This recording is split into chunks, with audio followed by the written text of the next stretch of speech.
whenever you view such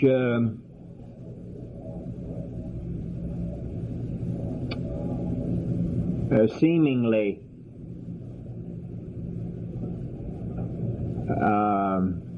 despicable actions as infanticide, using our moral standards, one's shocked to discover that infanticide in these early centuries, BC and CE, was a common practice not for birth control but for population control.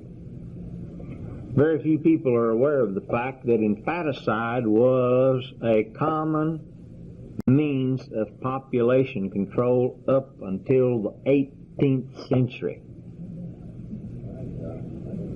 As a matter of fact, in Napoleonic France, they had special places set up for people to bring their children that they didn't want, and it was just like you've been in the doctor's office to give a urine specimen, and they've got this little window, and you set the specimen in the window and turn the window, and it all of a sudden disappears. They had the same kind of thing.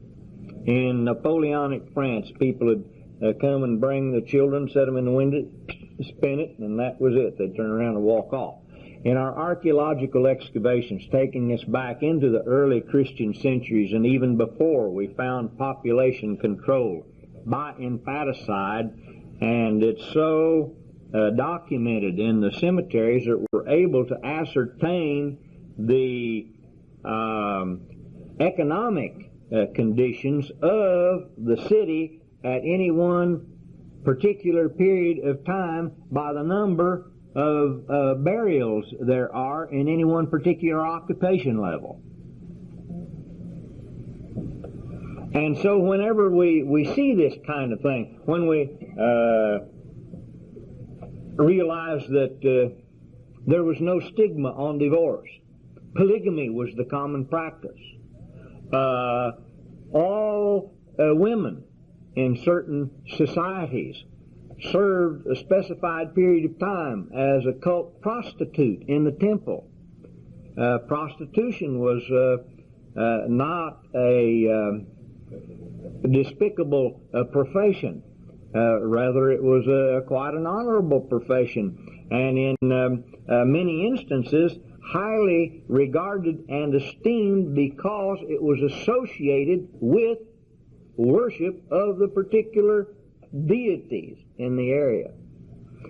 And when we back off and back away from this historical and cultural climate in the first century, and then project our own concept of morals and ethics upon it, we're shocked and we're horrified. But we can't do that. We've got to understand that their concepts of morals and ethics were quite different than our own. And this is important for us because we're going to find that in the first century that the moral and ethical values are going to differ from one culture to the other.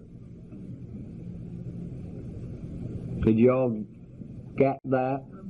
They're going to differ from one culture to the other. In other words, the Jewish perspective on certain issues and on certain subjects is going to differ from that of the Greek or Romans at the same time, and vice versa.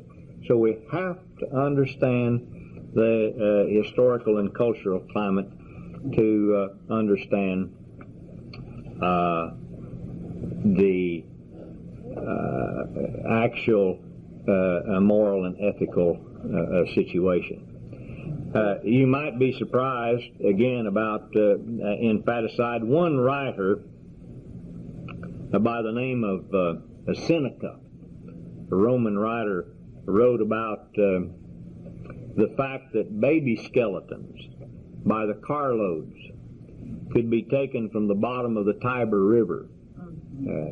Maybe I should have said cartloads instead of carloads, but he also said vice no longer hides itself. It stalks forth before all eyes. Innocence is no longer rare. It's simply ceased to exist. But the question is, what was the Greco-Roman response to all of this?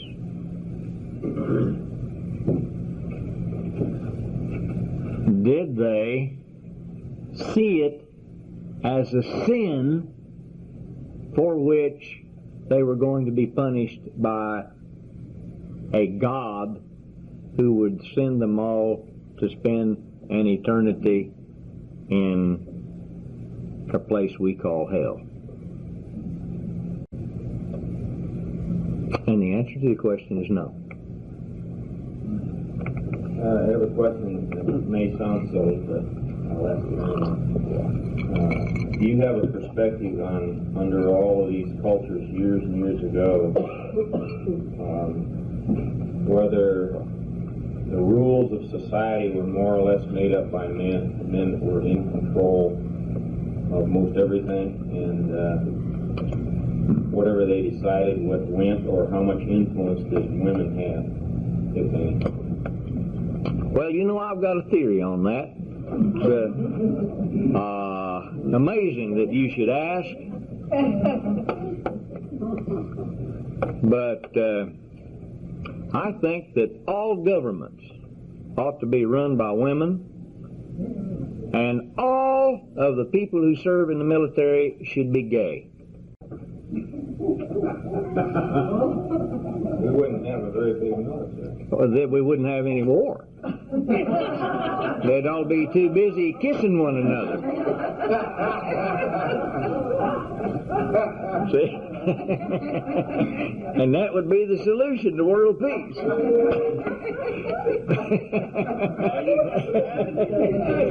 But as long as we let the men run it, they've got to express their masculinity. They got to get out there and go cuff to cuff with one another. Are you saying if we let all women in government, we could finally have peace? That's right. Let the women run it. They got a whole lot. What do the men do? Huh? What do the men do? Getting jobs. I was doing that now. How to clean up. Well, that's all right. You know, something. I missed the third set of slaves. Actually, it wasn't a third set. It was a category of former slaves, Joe, that through some kind of an act of heroism or loyalty or even payment of a price, they had been released from slavery and were known as freedmen. Okay.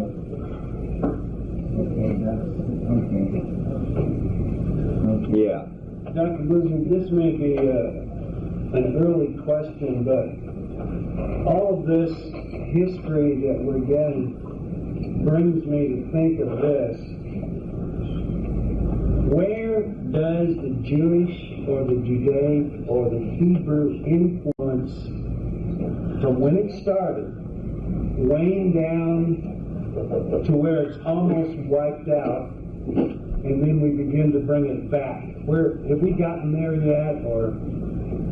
Yeah, we're just about there. We're just about there? Yeah. Matter of fact, there's just a couple more paragraphs here that I want to share with you. And c'est arrivé. We will have arrived. More question on the subject of slavery. Basically, you're saying that slavery existed as far as we have any history of mankind. As far back as you can trace it, there's always been. When, where, or how did the concept of slavery of wrong come into being? Where did the concept that sex was wrong? Where did the concept that a lot of things were wrong? Divorce was wrong. Early church fathers. You've answered the question. Yeah. Yes. where did we wind up with such a sanitized and distorted history? I mean, I don't know that many of us ever heard that infanticide was common and a lot of this other kind of stuff. And, you take a look at the history that's presented. I mean, a lot of it is just way off. Some of it's totally backwards. Is that something that's fairly recent? Or is that... Well, to be real honest with you, Marshall, a lot of it is real recent. You see, what we don't like to think of it, but whenever we stop to think about it, most of us have been out of school 30 years. And think what's happened in 30 years as far as the advancement in knowledge.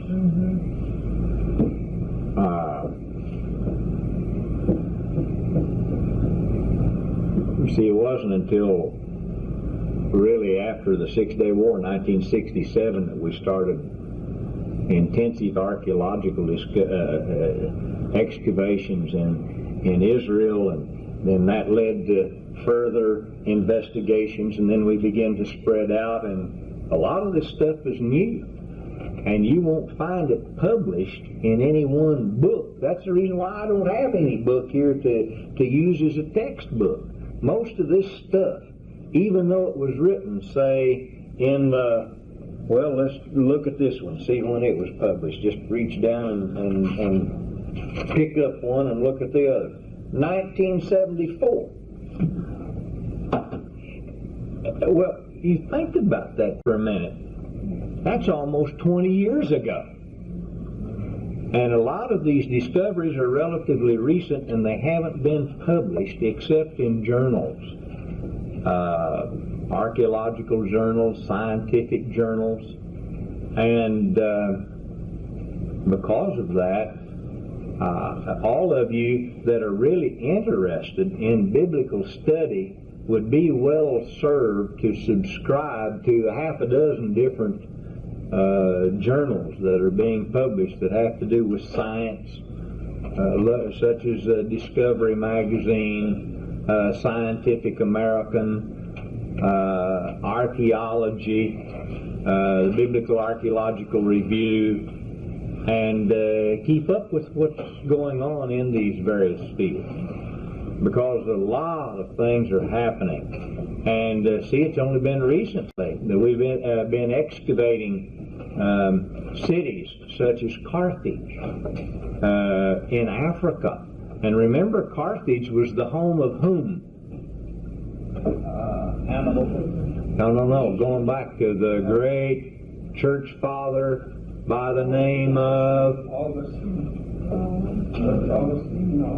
before Augustine. Tertullian, exactly. Tertullian, and there in Carthage, in the excavations of cemeteries in Carthage, we found centuries of the practice of infanticide for population control. And then once that was discovered, then see, a scholar would come in and pick up on the practice and write about how it was a common practice all over the world, say. But this stuff is published in these journals. And it's a fallacy. I don't know how we get this in our minds, but at least it's a fallacy of the American mentality to assume that once we go to high school and get a high school diploma, that we're educated, and that's the end of it. People that are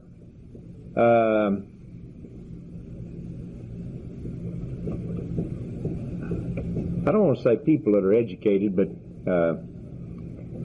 people that are professionals in the field of education, and not just education, but in the scientific disciplines. They may well be teachers.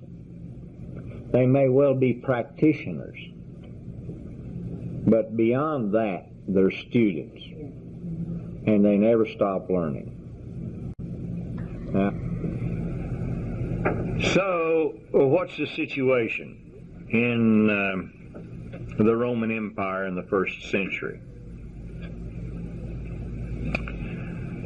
Basically, the situation was such that people had become very pessimistic, yielding to a dismal sort of a fatalism.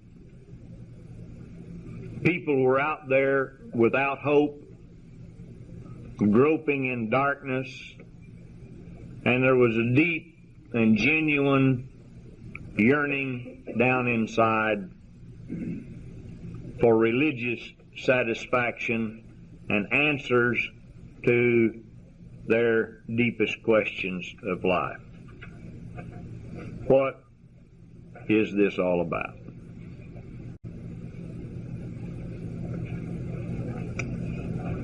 And thus, the world is prepared for the coming of this whole new order that's going to be ushered in by Jesus and his followers. There's probably four ways in which the world was prepared for the message of Jesus of Nazareth. Number one, the Jewish dispersion that occurred actually as early as 722 BC with Sargon of Assyria when he came against the northern kingdom. This dispersion that had continued up to the time of Jesus found Jews everywhere.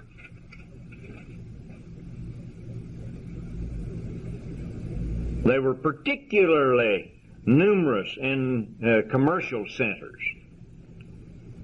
Multitudes in Mesopotamia. Damascus had a large Jewish population.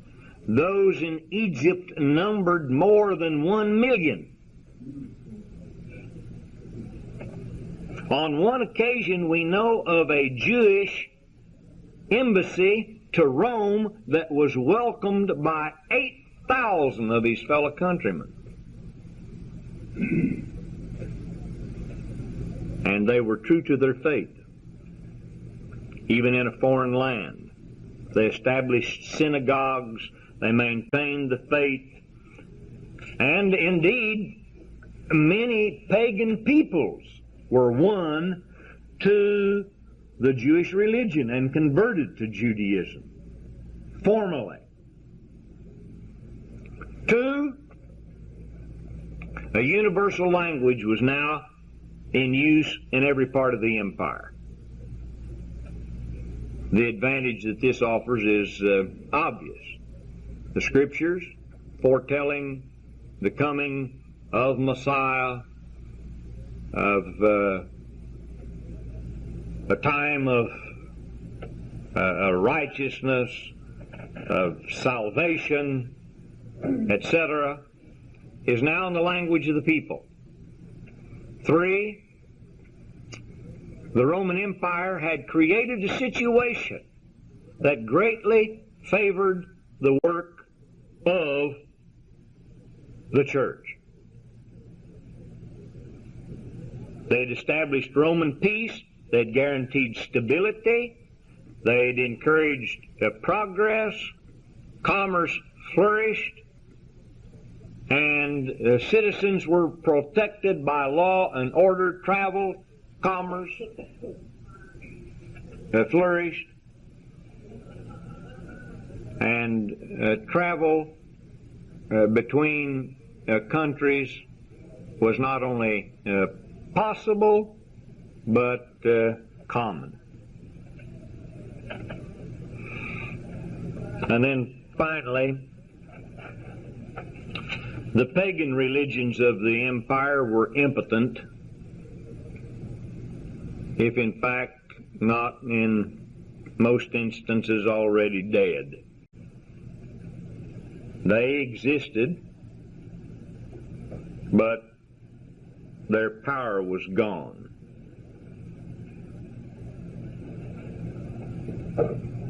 The world was crying for God.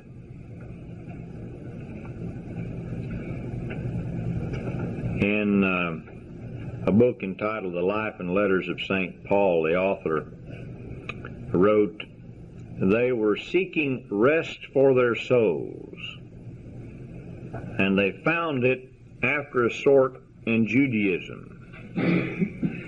But Judaism was only a temporary resting place, a foretaste of a nobler satisfaction. And this is the deepest of all the provincial preparations for the gospel. The world was, if the phrase be pardonable, prospecting for a fate. And its unconscious prayer was answered by the advent of Christianity."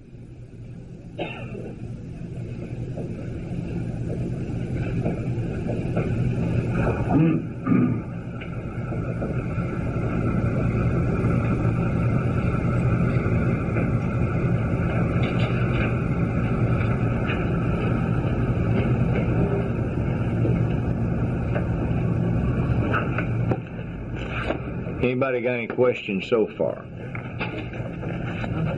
Yes. What class was Jesus born into? Probably the middle class, what middle class there was.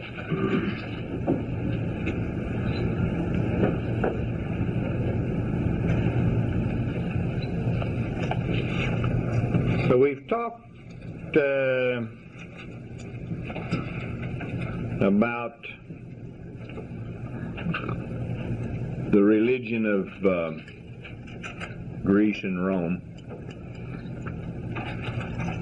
Let's go a little more in detail now about Judaism. And in that we'll also notice the various sects of the Jews and have something to say about them as well. Let's define Judaism because it's a term that's very difficult to define. Technically speaking,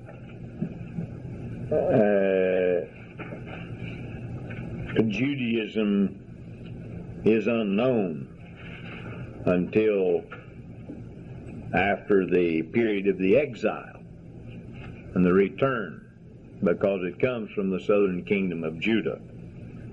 And whatever Judaism becomes during that period of time, one thing we can be sure, that it was the outgrowth of biblical faith. So we can define Judaism as the outgrowth of biblical faith.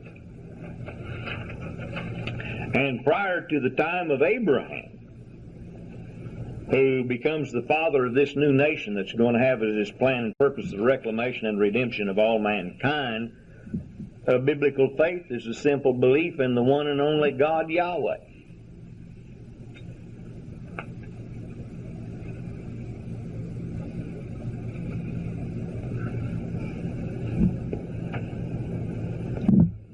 With Abraham, however, we have the beginning of the Hebrew nation. And this is a nation that was selected by Yud-Heh-Vav-Heh, Yahweh, to be the perpetuator of biblical faith. From the time of Abraham until the time of the return of the southern kingdom of Judah from exile in Babylon, the faith of the Bible can best be called the Hebrew religion rather than Judaism. It's only after, as I mentioned, the period of the Babylonian exile that biblical faith can accurately be called Judaism. Now in 536 BC, a small band of exiles who were remnants of the southern kingdom, numbering approximately 40,000 thereabouts, returned to Jerusalem from Babylon, and they reinstituted the worship of Yahweh in the land. Well, we've already mentioned how they rebuilt the temple, how it was rededicated to Yahweh in 516 BC. But I want to emphasize again that it was only a small group.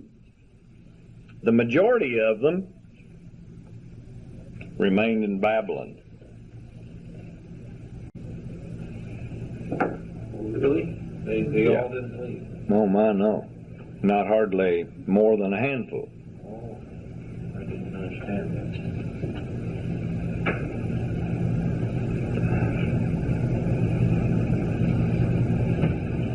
As a matter of fact, Babylon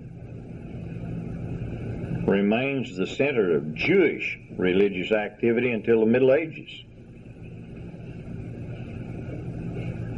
Not Jerusalem. So, would you say these wise men came from Babylon? Yeah, they did come from Babylon, but the question is, who were they? And we run into a problem in translation. We'll talk about that whenever we get on into the text itself, because in the Greek you've got the term magi, or we translate it in English as magi.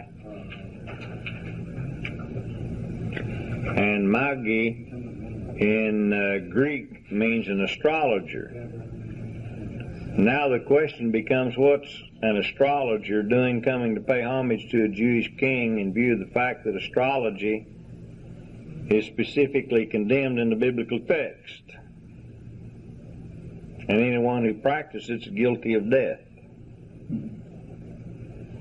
But when you take the word chacham in Hebrew, chacham literally means a wise man. And you realize that Babylon's the center of Jewish religious activity. These guys are there. They've been anticipating the coming of Messiah for 400 years. And they're well acquainted with not just astrology or astronomy, but they're also acquainted with the scriptures, namely Numbers 24, where it says a star will come forth out of Jacob. And so if we understand this as being the chachamim, the wise men, who were Jewish sages, come to pay homage to a Jewish king, now all of a sudden this makes sense, see? Yeah. Would you restate that piece so I can get it all about Babylon remained in the middle of something like this? Babylon remains the center Okay. of Jewish religious activity until the Middle Ages, Okay. about the 12th century. Thank you. But during the time that the Jews are actually in exile in Babylon, Babylon in some way becomes what we might call the crucible in which the gold of Yahweh worship was refined and purified. Because it's only after the period of the captivity that a relatively stable religious system emerges out of an earlier biblical Yahwehism. And because it's basically centered around the temple of Yahweh in Jerusalem and is located in the territory of the old southern kingdom of Judah, this refined religious system is known as Judaism.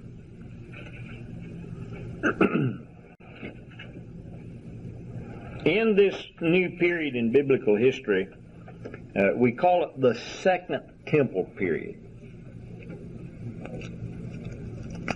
The religious system that emerges retains most of the fundamental theological concepts of historic biblical faith. while at the same time introducing us to new institutions such as the synagogue, the Bet Knesset, the house of the assembly, the Bet Sefer, the house of the book or the school, the Bet Midrash, the house of higher study, the high school, and to new religious groups that we're going to confront, the Pharisees and the Sadducees, the Essenes, etc. It's difficult, if not impossible, to give a definitive definition of historical Judaism, as it's not just a religious system of dogma and creeds. It's unique among other religious systems, among the religious system of the Greeks or the Romans of the day.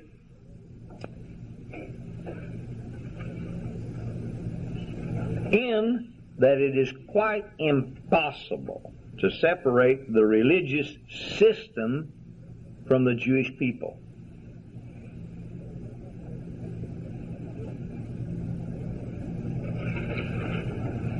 Or to separate the people from the land, namely Israel, the land of the covenant, the promised land. Nor can Judaism be separated from its legal system. The law, the Torah, Shemoshe Kibel Mesinai, that Moses received from Sinai. Yeah. So you're definitely stating that their system was an integration of church and state. No, he wouldn't phrase it that way. Well, I said it for a very strong purpose. Yeah, it wasn't that it was an integration of church and state. You just have to say there was no compartmentalization in the Jewish mind, right, or Jewish life or activity of things into the religious and things into the secular. For the Jewish mind, it's all religious. It's all one. That's right.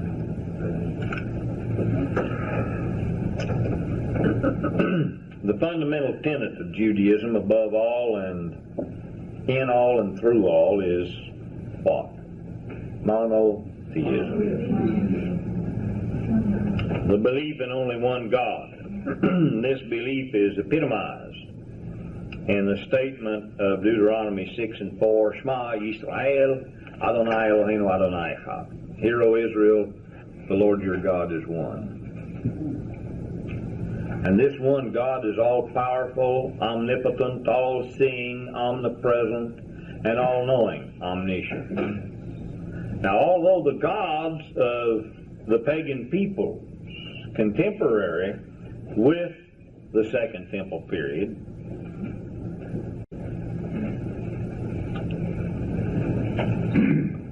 were unique to the particular religious system, the one true God of the Jews, according to the Jews, was the God of all. He wasn't the God of the Greeks or the God of the Romans, or just the God of the Jews. He was the God of all. And all were going to be judged by Him. The Jewish God Yahweh was the creator of the universe. He was the Lord of all and the Lord over all. And in this regard, one characteristic of this one God, Yud-Heh-Vav-Heh, stands out above all others. And that is that He is a God of tzedakah, a God of righteousness. Jehovah requires righteousness of His people and not sacrifice. And it's this theme, tzedakah, that underlies the biblical text and historic Judaism.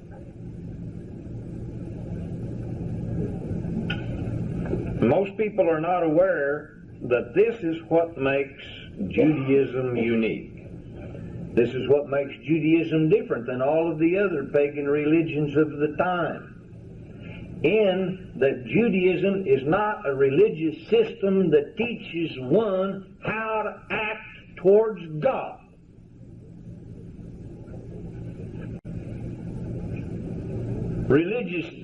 Judaism is not a religious system that teaches one how to worship God.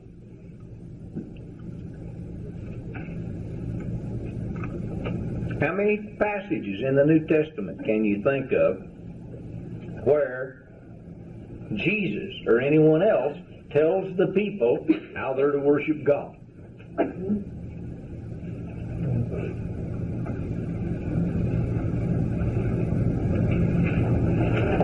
In spirit and in truth. Well, that's not in the New Testament. No. Matthew. Yeah, well, I'm talking about. He actually, Jesus. Yeah. Yeah. That's not the Shema. Well, That's the. Deuteronomy 6:5. Yeah, that's the basic what? We call it what? The golden rule. But the optimal rule is that you can't prove you can love God. That's right. Except by loving your neighbor. Exactly. So, what is this? And boy, this is really tough to get across. Tough to get across that all the laws of Judaism, all of the laws of biblical faith are designed to show man how he is to live with his fellow man.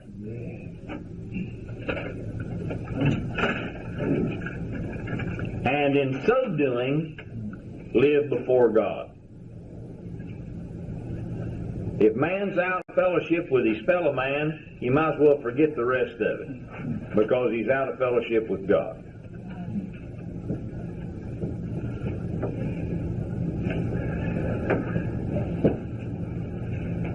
The Levitical system,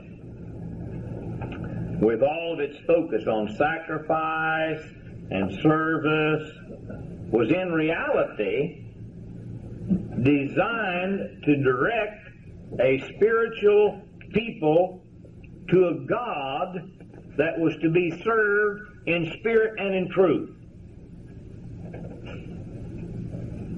And it's right in the midst of this sacrificial system that those who are spiritually oriented warn the masses, has the Lord as great a delight in burnt offerings and sacrifices as in obeying the voice of the Lord? Behold, to obey is better than sacrifice, and to hearken to the voice of the Lord better than the fat of rams. Samuel 15:22. The God of the Bible is also a God of justice. Justice on the one hand,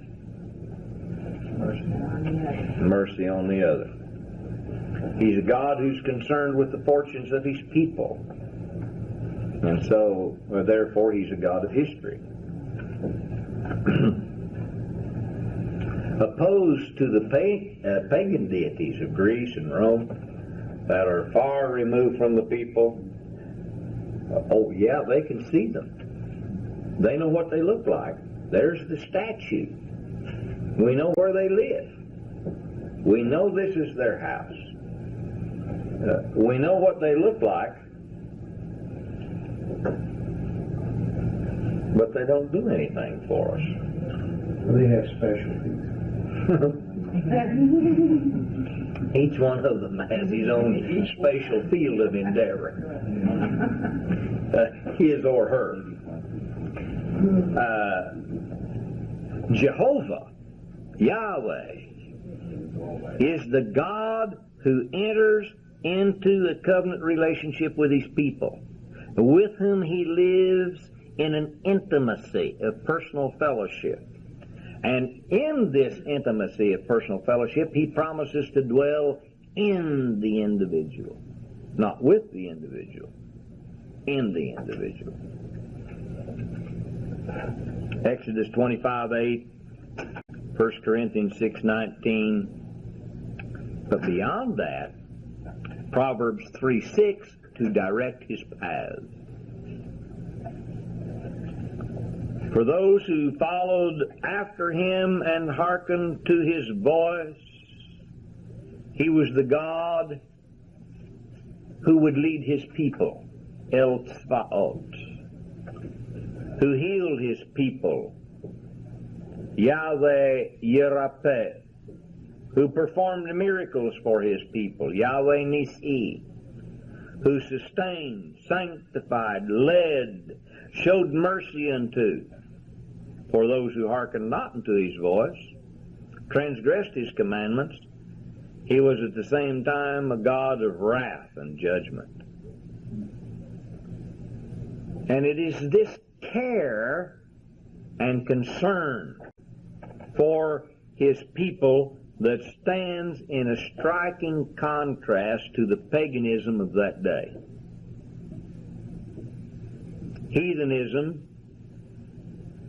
paganism degraded man, forced him to bow to the whims of capricious gods. Whereas Judaism, on the other hand, elevated man to the level of Yud-He-Vav-He, in whose likeness they were created. Man was, according to the rabbis, both human and divine. And therefore, he was made for two worlds. The world that is now and the world that is to come. Genesis Rabbah 8. And it's this nature of man in Judaism that stands in striking contrast to the heathenism of the ancient world. And I might add to the Christianity of today. Judaism declared that because man was created in the image and likeness of God, he was therefore born into this world basically good.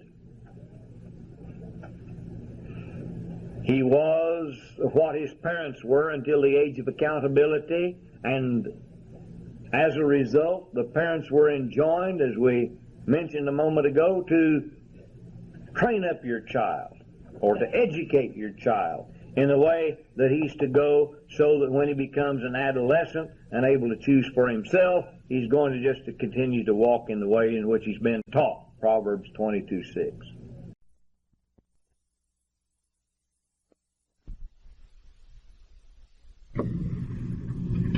Judaism declared that because man was created in the image and likeness of God, he was therefore born into this world basically good.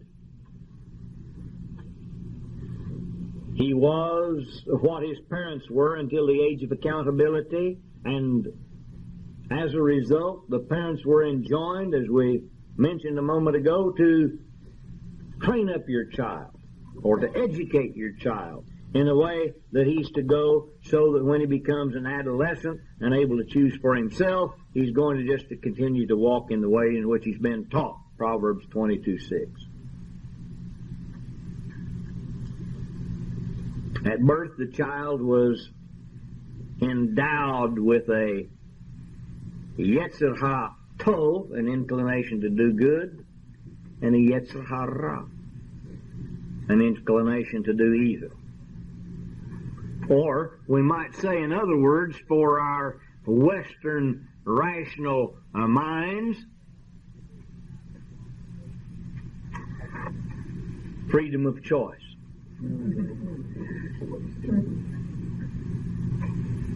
And in this, and because of this, he was like God.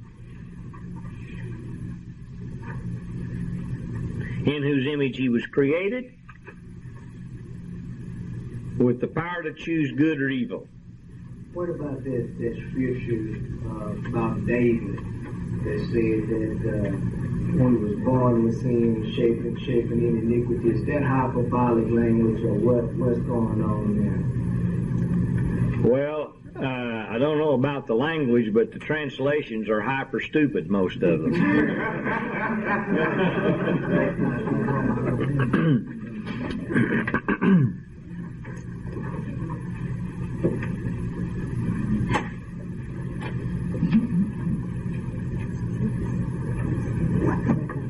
You acquainted with this book?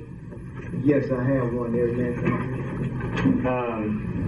Look in there under the nature of man, okay, and we'll talk to you about the Yetzer HaTov, the Yetzer HaRa. There's also another book to which I can refer you. It's called Marital Relations, Birth Control, and Abortion in Jewish Law. I've been looking for that one, can't find it. Lorraine, can you tell me where you can get them? Are they out of print? The last time that I called, they were out of print. Does anybody have that book with them? With you? Well, I've got it at home. I'll bring it tomorrow. And remember that question. We'll answer it for you tomorrow. I'll bring you a book with the translation and the commentary on it so that we can point it out to you without you having just to take my thought on the subject. But it's a passage that's been largely misunderstood in Christianity and by Christendom, because of one man, Augustine, who in the 5th century proposes the doctrine of original sin. Had it not been for that, no one would have ever taken notice of this scripture and taken it out of context. It's the only one, by the way, to which they can point for the development of this doctrine of original sin. But tomorrow I'll bring that book. Now, don't let me forget, there are 2 books that I need to bring. One of them, A Jewish Woman and the Law, and the other one, This Marital Relation, Birth Control, and Abortion in Jewish Law. Yeah. So is that what Paul talking about in Romans, evil, the good inclination back? Exactly. And that's what it is. Yetzer HaRa and the Yetzer HaTov, the good inclination and bad inclination. That's what separates man from man. I had 2 questions yesterday that I said that I would answer this morning, but I wanted to give you the exact quote and the reference. Did any of you remember what the questions were? One of them was his. One of them was his mother. One didn't song, and they said it's extended my medical screening. Yeah, okay, well, we remember that one. Taylor asked that one. Does anybody remember what the other one was? Marriage. No, she didn't remember. Women. The last thing we were talking about was training the child to raise whatever. All right, let me read the answer to you, and maybe some of you can remember the question.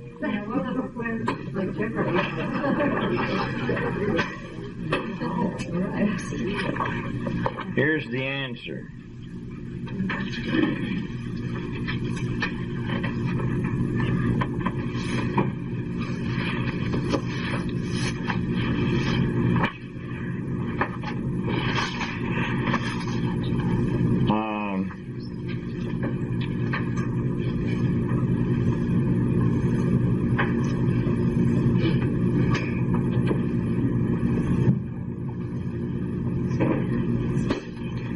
Talks about a rabbi here called Rabbi Chaim Yosef David Azule, who's commonly referred to as Chida. Chida And he was puzzled by the fact that the Talmud describes positively the vast scholarship of Beruria, the wife of Rabbi Meir and the daughter of Rabbi Hananiah ben Taradion. Had the command of the sages been a legal prohibition, then it would apply to all women equally, even to the most highly motivated and brilliant women. Chidah therefore concludes that the command of the sages is a warning against teaching women who are not sufficiently motivated. The sages recognized the fact that women were not involved in intellectual pursuits and cautioned against teaching them. This was not given the form of a legal prohibition and hence allowed motivated women to pursue their studies. Furthermore, it also allowed for a shift in attitude due to a change in the general orientation of women towards intellectual pursuits. A direct implication of Chidah's view would be that in contemporary society, where women are regularly involved in serious academic pursuits, they may, nay should, seriously pursue their Torah studies. Now here was the answer to the question. The Talmud tells us that during the reign of Hezekiah, the religious and scholarly level of the people was so high that they searched from Dan to Beersheba and did not find an ignoramus. From Givat to Antiprot, and could not find a young boy or girl, man or woman, who was not completely conversant with the detailed laws of ritual cleanliness.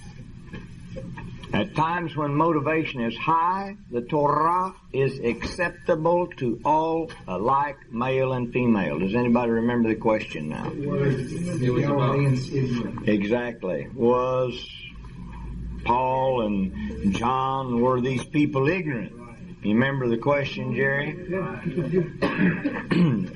This is Jewish Woman and Jewish Law, Moshe Meiselman, Yeshiva University Press, and I was quoting from page 37 and 38. Now, I wanted to give you that quote because here we have an explicit indication that even as early as the time of Hezekiah, which is what date? Hezekiah 700 BC, that the level of education of the people throughout the country, Dan to Beersheba, was extremely high. So that to say that these people are ignorant, that's not what the word in Hebrew means. It doesn't mean that they're uneducated or unschooled. It means that they're common people as opposed to being professionals. When you talk about being a rabbi, did she have a title as a rabbi? The wife of Rabbi? A female rabbi is also called a rabbi. Is that but no. I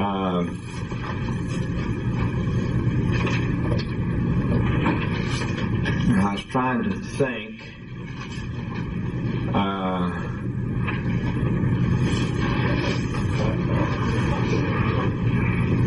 Did you look in the Jewish Encyclopedia? I don't think that even in the Jewish Encyclopedia she's called a rabbi. But she is called a rabbi in some sources. We never did find it. And I looked in the women in the ancient synagogue. No, it doesn't give it because women in the ancient synagogue, there's no inscription that mentions somebody being a rabbi. Because, see, the term rabbi is more an honorary type of a means of address in these early centuries. And it's not until later, like the 4th, 5th centuries, that the position of a rabbi begins to take upon itself the formal status like we know it today, where you have a rabbi who's gone through smicha or ordination, and he is a synagogal functionary. Prior to that time, he's just kind of like a wandering peripatetic a teacher, and anybody who fits that category could be called rabbi. And prior to what time? Prior to about the 3rd, 4th centuries.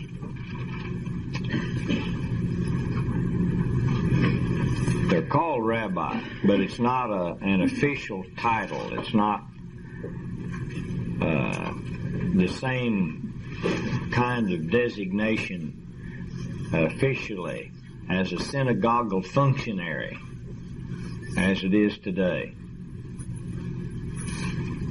All right, what was the second question? It had to do with women's being treated in the different cultures of the world. No, it didn't.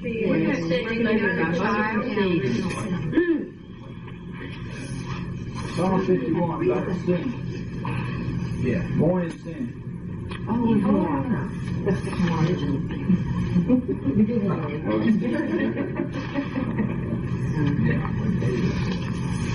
And this is this marital relation, birth control, abortion, and Jewish law by David Feldman. If you don't have this book, you need to get it. This is one of the most valuable books you can have in your library. Where can I find it? I've been looking for one for years. We were told that it was out of print. We didn't know, they said that there were negotiations going on, and they didn't know, please tell me, when, if, whatever. All right. I'm going to just give you some little statements out of a long treatment on the subject here, starting on page 83 under the title Conceived in Sin. It says Augustine, 355 to 430, who was the bishop of Hippo in Africa, is the architect of a system of sexual thought which, together with the complementation of Thomas Aquinas in the 13th century, formed the twin pillars of the classic church's attitudinal structure. The consequences of this sin are transmitted, Augustine taught, through the generative act from one generation to the next. Concupiscence is displayed through the sexual impulses themselves, which are stronger than the other passions and can only be satisfied in an orgasm which engulfs the rational faculties in violent sensual excitement.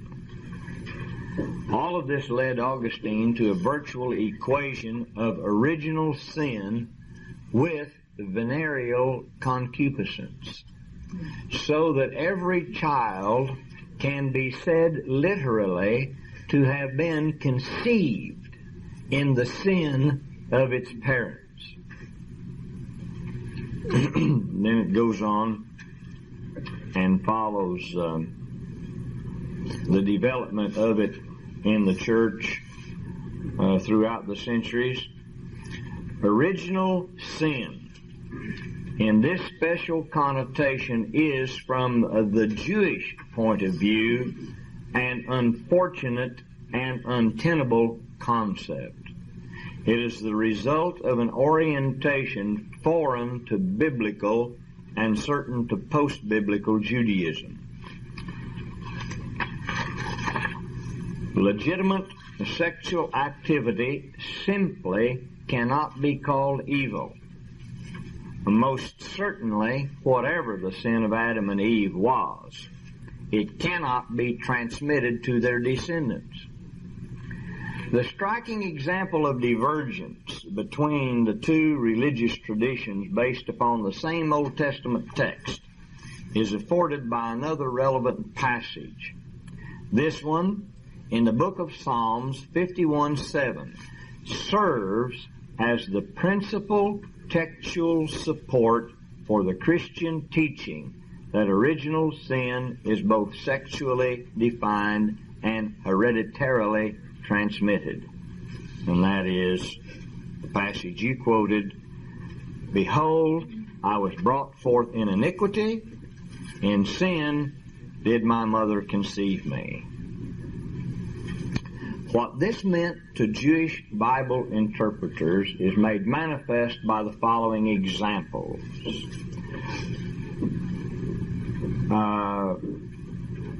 The one selection for each century since Rashi is offered here. Rashi is one of the very famous Jewish commentators, died in 1105. Says, David is saying here that the sex drive, which is the cause of so many sins, is also responsible for his coming into being. Rabbi Abraham Ibn Ezra, who died in 1167, the tendency to evil was, as it were, implanted in him at his very birth. That is the Yetzer Hara. Rabbi David Kimche, the sex drive is inborn, but it can lead either way, in the direction of legitimate or illegitimate sexual activity. If it does lead to the latter, that's to be expected.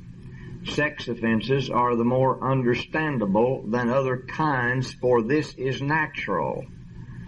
The other kind of offense is not natural.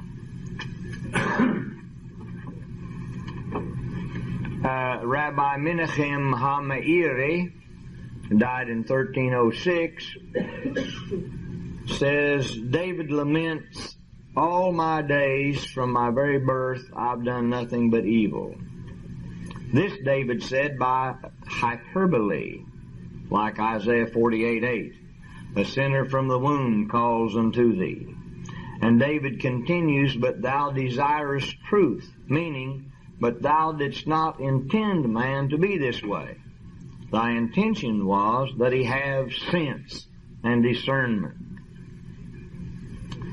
Moses Al-Sheikh, in the 16th century, a pupil of Joseph Caro, said, David is referring to the sin of illegitimate sex of his earlier ancestors who were guilty of it, namely the daughter of Lot, whose union with her inebriated father gave birth to Moab, from whence came Ruth, and Boaz, whose union with Ruth was not strictly proper.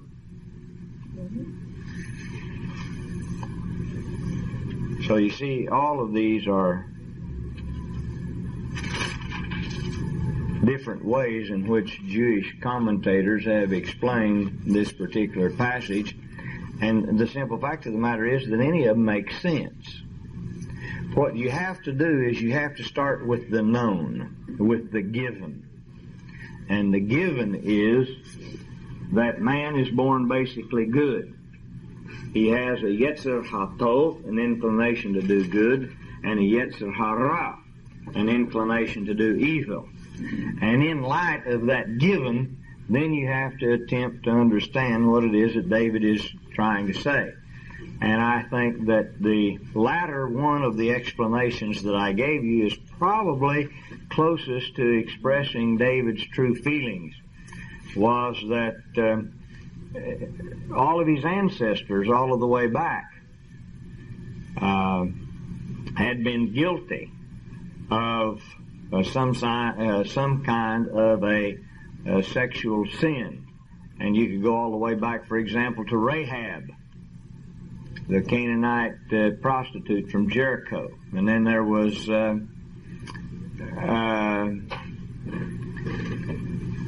Tamar, the sister of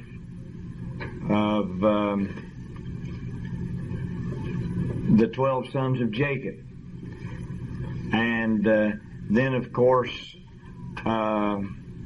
Ruth, who was a Moabitess. They were not to have any intercourse whatsoever with a Moabitess. And then David himself was not completely guiltless. But Judah and his daughter-in-law. That's right, Judah and his daughter-in-law, and on. See, that's right. But the point is that David was probably saying that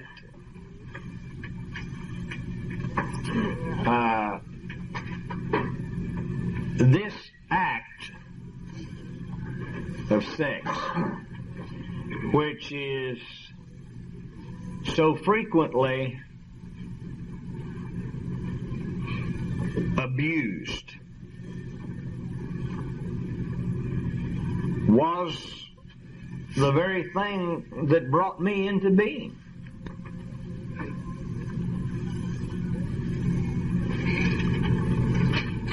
And in saying this, he's probably thinking about his own sin with Bathsheba, because when does he utter these words, you see? On the death of his child. And this illegitimate sexual action on his own. And so probably these things are all going through his mind. But the bottom line is that whatever the interpretation might be, of one thing we can be sure: it has nothing to do with original sin, or the whole concept of original sin, because it was unknown to David and is unknown in Orthodox Judaism. Yes.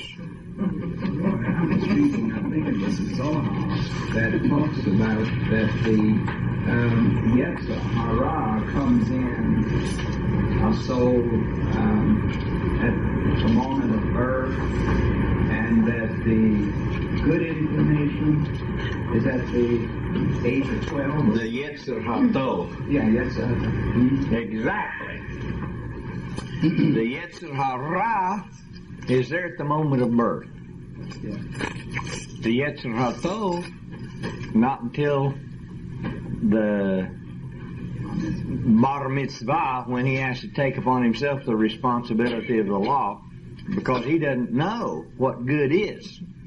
Prior to that time, he is what his parents are. See, that's actually the rabbinic interpretation of it. That doesn't mean that that's the way that it actually happens. Frankly, I think that you have to say in this regard that this is the way we're born. We're born with an inclination to do good and an inclination to do evil. But did you read further that, according to the rabbis, that although this inclination to do evil often leads one to do bad things, yet the inclination itself is considered to be good. Because God created it, and He never created anything that wasn't good. And thirdly, that without this inclination, no man would ever marry, take a wife, build a home, whatever. Because it said that this Yetzer Hara, the one of the strongest of those inclinations is the sex drive. So that even though it's called the inclination to do evil, the other side of the coin is that it's still considered to be good. That the evil inclination is still good. Roy, it's that intellect and reasoning that makes us separate from the enemies. Absolutely. And it's what puts us in the image of God. Now, an interesting question. If we were created in the image and likeness of God, to be exactly what God was, does that mean He has an inclination to do evil? Yeah, I asked that.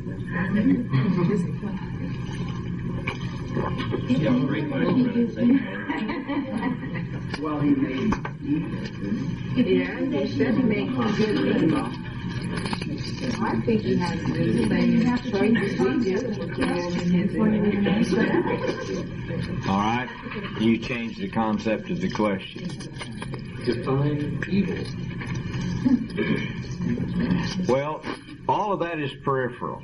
All of that, all of the other questions, issues, and everything that you've raised, the bottom line is that regardless of what we understand or think, does God possess the Yetzir Hara? God can do what he wants to do. Well, the inclination to do evil. Does God possess it? Well, if he made it, why wouldn't he make it? Exactly. If he made us to be exactly what? Now, do we ever have any indication of God preparing to do something that might be said to be evil? Sure. Where? Forget which king it was, but he said, I will send a angel with a lion spirit. No, well, no. Moses, when he was going to destroy the children. Moses, when he was going to destroy the children. Exactly. Remember with Moses, when he's going to wipe the whole bunch of them out. And Moses interceded. Yeah. Is evil another way of saying that would be a destroyer? No, I'll tell you what. See, here's the problem now, and we're going to see this as we get on and on into the text. Once we start throwing these words out in English, they mean something to us in English that they don't mean in Hebrew. Yeah. Okay. And once you start saying evil, then all of a sudden we're thinking of wickedness, man. Horrible, terrible wickedness.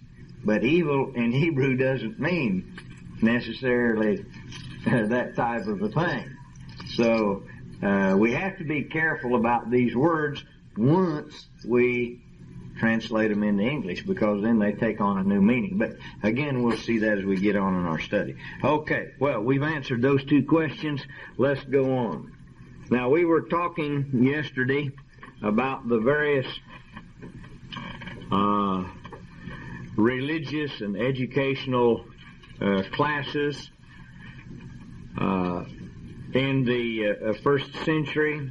We talked about the Greeks, the Romans, and now we want to look at the Jews and then further scrutinize the various religious sects of the Jews, and we'll do that before we actually go on into the text itself. Now, we had talked at the beginning about Judaism and the institutions that were present in the first century, the Bet Knesset, or the synagogue as it's translated into Greek. Actually, I much prefer the Hebrew term Bet Knesset, which simply means a house of assembly, rather than a synagogue, which is a Greek word, although it means essentially the same, synagoge. But in addition to that, there is the Bet Sefer, which is the elementary school, the Bet Midrash, which we could say was the high school, and we concluded with the statement that by the end of the first century, the educational institution in Judaism had become the most important, even exceeding in importance, the Bet Knesset, or the synagogue. Much emphasis is placed upon the importance of study in Judaism in the Mishnah and chapters of the Fathers 5:25 That's in order Nezikin. And I didn't bring all of the Mishnah with me, just one volume, this particular one, because it has a lot of the chapters that we'll be working with. But in Order Nezikin,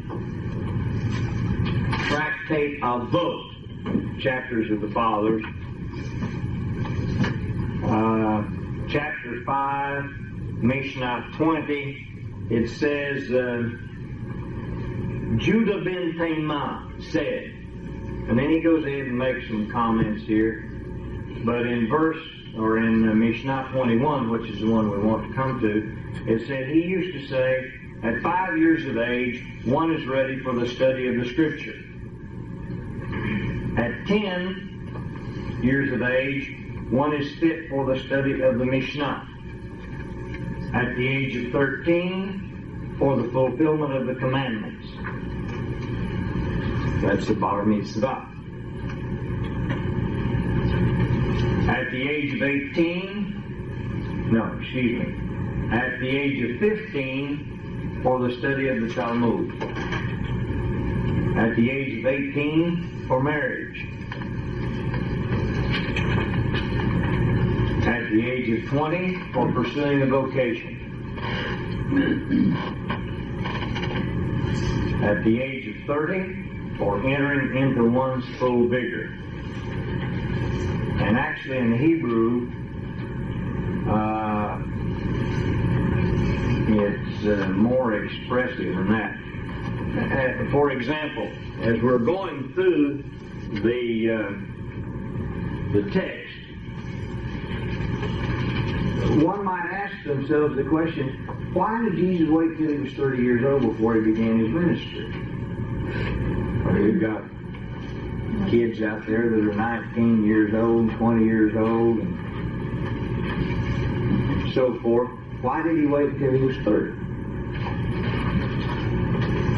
Well, you see, in every stage of his life, he's going along with this pattern set forth here, and it says here, Ben Shloshim Lakoach. Koach in Hebrew is what? Strength or power. Koach is power. That at 30, he's moving out in power. At the age of 40, for understanding. At the age of 50, for counsel. At the age of 60, one attains old age. At the age of 70, for the hoary head, which means the white head. At the age of 80, for spatial strength.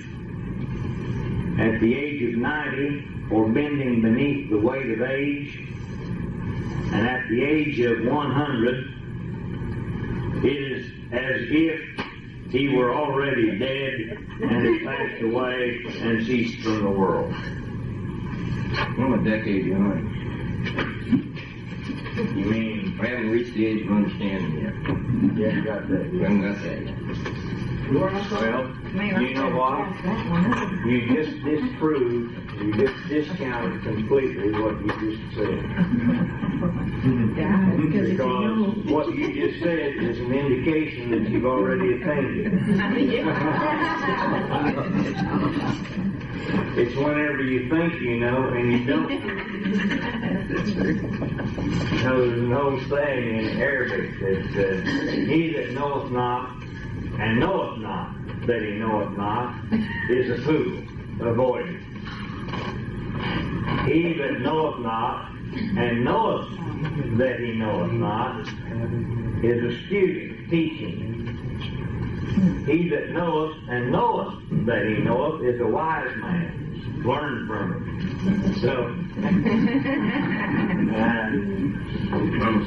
at least you have achieved that level of wisdom where you know that you don't know. And unfortunately, that's a very difficult goal to achieve for a preacher.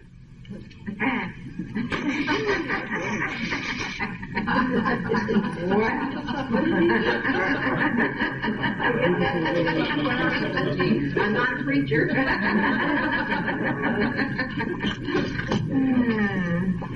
Well, it is, the more you know you don't know. That's right. That's the truth. So you're just getting progressively dumber as you proceed through life.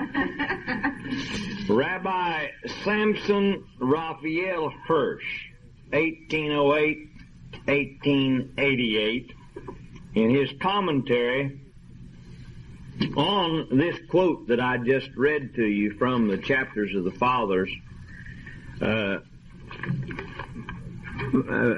this to say, and this is a direct quote: when it is said that at the age of 5 years one is ready for the study of the Scriptures and at 10 for the study of Mishnah, it does not mean that a boy needs study the Scriptures only until he's 10 years old, the Mishnah only until he's 15, that he needs study the Talmud no longer than until his 18th or 20th year, and that thereafter the study of Torah must yield place to other pursuits. Quite the contrary. It is pointed out here that it is incumbent upon us to occupy ourselves with the Scriptures, as well as with the Mishnah and the Talmud throughout our lives.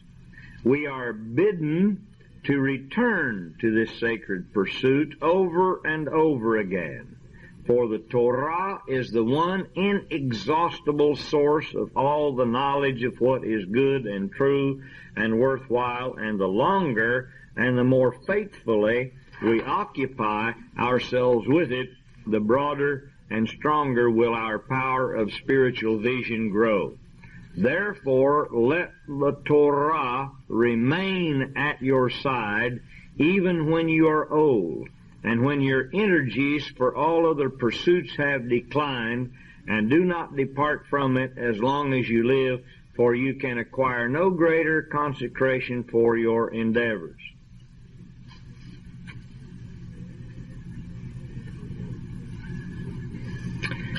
We know much today about the wandering peripatetic rabbi teacher of the first century. There were literally hundreds, if not thousands of them, traversing the land of Israel, teaching in even the most remote parts of the land. And the Talmud informs us of the teaching methods of these rabbis, the methods of instruction utilized by the rabbis in this period. As early as the time of Hillel, who died in 30 of the present era, the same year that Jesus died, various methods of rabbinic instruction had already been formulated. And these were known as the 7 rules of Hillel. They were later expanded to 13 by Rabbi Ishmael, and then later on to 32 by Rabbi Meir. But as far as the education of small children was concerned, again the Talmud is replete with references to the methods used by the rabbis in teaching their pupils, the methods of memorizing the alphabet. The first of the biblical books used in instructing small children was the Bible, the Torah. And the first of the books of the Torah that was used in their intellectual pursuits was the book of Leviticus, dealing with laws of purity, ritual cleansing, because the rabbis said, let those who are pure study first those things that relate to purity. Now, if you don't know that, you don't know what it is that Jesus is saying when he says, let the little children come unto me, for of such is the kingdom of heaven. See, we think, well, you got to be childish or childlike or something to get into heaven, but he's not saying that. He's saying, unless you are pure, as one of these little children are pure, you can't be a part of my movement. It can safely be said that the emphasis in biblical faith is upon teaching and study rather than upon any kind of religious observance. Because of the emphasis that was placed in Judaism upon teaching and study, it was natural then for these various schools of biblical interpretations to develop out of the mainstream of Jewish religious thought. And in the first century, there are many such sects. Probably quite a number of you here had the good fortune to meet the late William Sanford Lasore. He spoke at almost every one of our Foundations of Faith conferences that we had, and Professor Lasore was probably the outstanding Semitic scholar in the United States of this past generation. And Professor Lasore identified 19 to 20 different sects in the first and second century of the present era.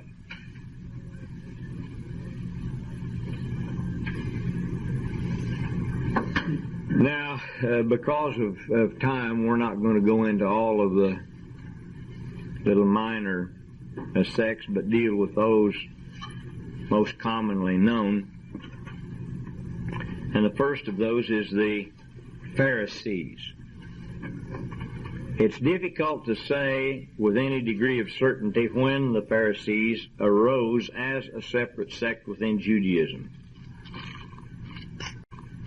which is a form of the word Pharisee. In Hebrew, it's Perushim. Perushim. Parash means what? Does anybody know what parash means? Who knows what a perush is? Huh? Well, parash means a separate. Yeah, that's right. But a perush is actually a commentary on passages. If I want to give you an interpretation of a particular passage, I'll give you a perush. And so some have said, well, the Perushim literally means interpreters, those who were the interpreters of the law. It was the Pharisees who were the guardians of the faith. And I think there's something to be said for that, but the other side of the coin is that parash also means a separatist. And so maybe that it was through their particular or peculiar interpretation of the law that they separated themselves from others.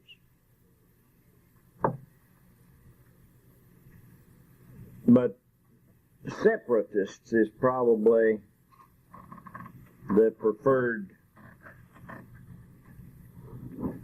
translation or understanding of the word Pharisee. They were rigid in their observance of the rituals they interpreted as being an indication of holiness and righteousness. Central to their belief in the proper interpretation of law was the study of Torah. Instruction in Torah was uniquely the focus of the Pharisees. And so they therefore established synagogues everywhere they went, established schools everywhere they went. Knowledge of Torah was the power for the education of the people. Every father was enjoined to see that his son was instructed in the law of God. Whereas the Sadducees rejected everything except the written law. The Pharisees claimed Mosaical authority for both the written and the oral law.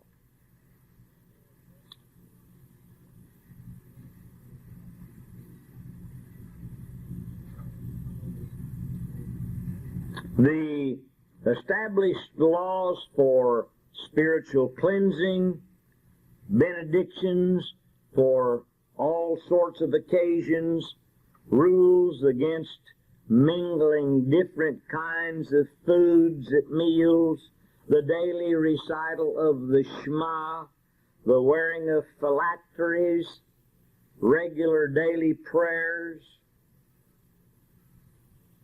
the wearing of the prayer shawl or the talit, the commandment that one should make a fence around the law that we read in Pirkei Avot 1:1. All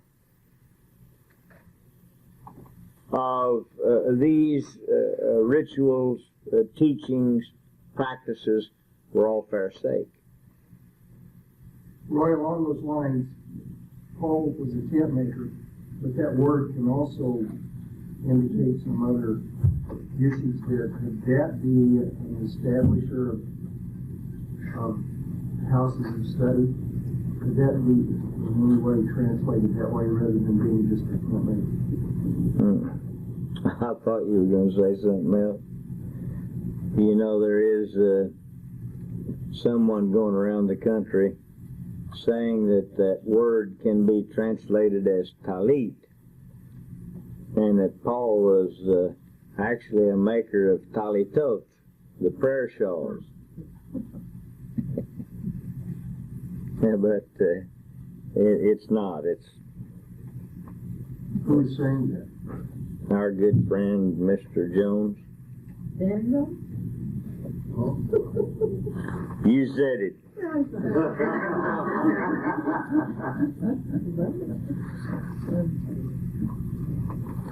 To make a fence around the law, what does that mean? Protection. Now, this dictum was to keep the people from forbidden practices. To make a fence around the law means to give an interpretation and set boundaries and say, this is as far as you can go, but you can go no further. In other words, when it talks about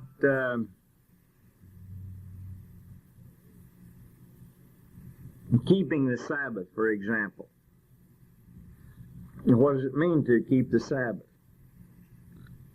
And so the rabbis have to define what it means to keep the Sabbath. You're not going to work on the Sabbath. What's work? What constitutes work? Okay? You can go this far, but beyond that you can't go. So that's what it means to make a fence around the law. That's to set boundaries. You can only go so far, you can't go beyond that. Given only a surface examination, it would seem that the Pharisees were unusually strict and unbending in their interpretations and their applications of the law, but actually that's not true. It was the Pharisees who were often the more lenient and considerate, especially when it came to human relationships and personal feelings. For example, the Sadducees interpreted an eye for an eye literally, whereas the Pharisees allowed adequate monetary compensation, while the Sadducees required strict observance of the laws of virginity and levirate laws. The Pharisees followed a course of decency and common sense. The Sadducees' observance of the feasts and festivals was sterile and austere. The Pharisees believed that these were to be days of joy and gladness. But perhaps the greatest difference of all, was the esteem which the Pharisees regarded women. They granted to woman the privilege of lighting the Sabbath candles, of welcoming the Queen Shabbat into the home. They exalted the woman, recognized her as a builder and caretaker of the home, and Josephus relates in Antiquities 17:4 that it was for just that reason that the Pharisees were held in such high esteem with Jewish women. And he further relates that they were virtuous, sober, and despised luxuries. Now, whenever I mention these references, Josephus is up here.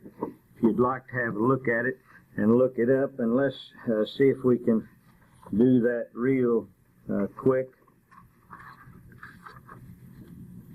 I don't want to take a whole lot of time here, but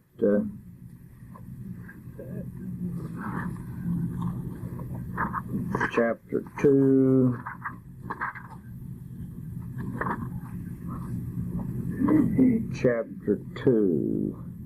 book 17 to 4.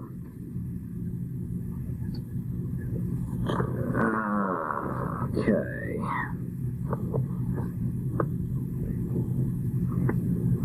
Very long passage here.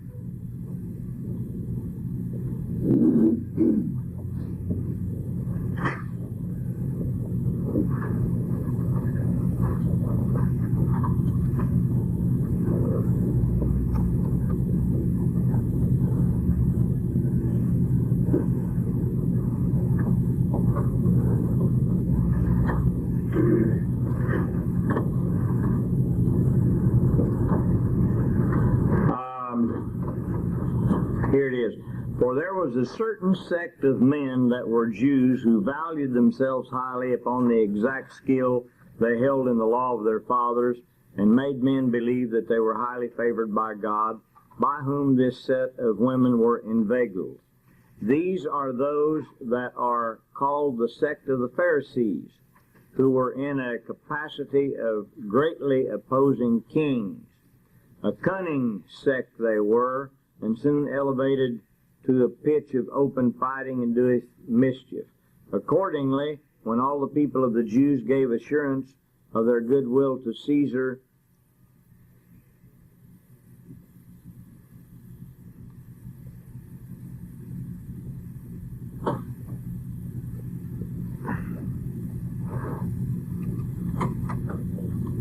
now that's as far as we need to read, and it's a real long paragraph, but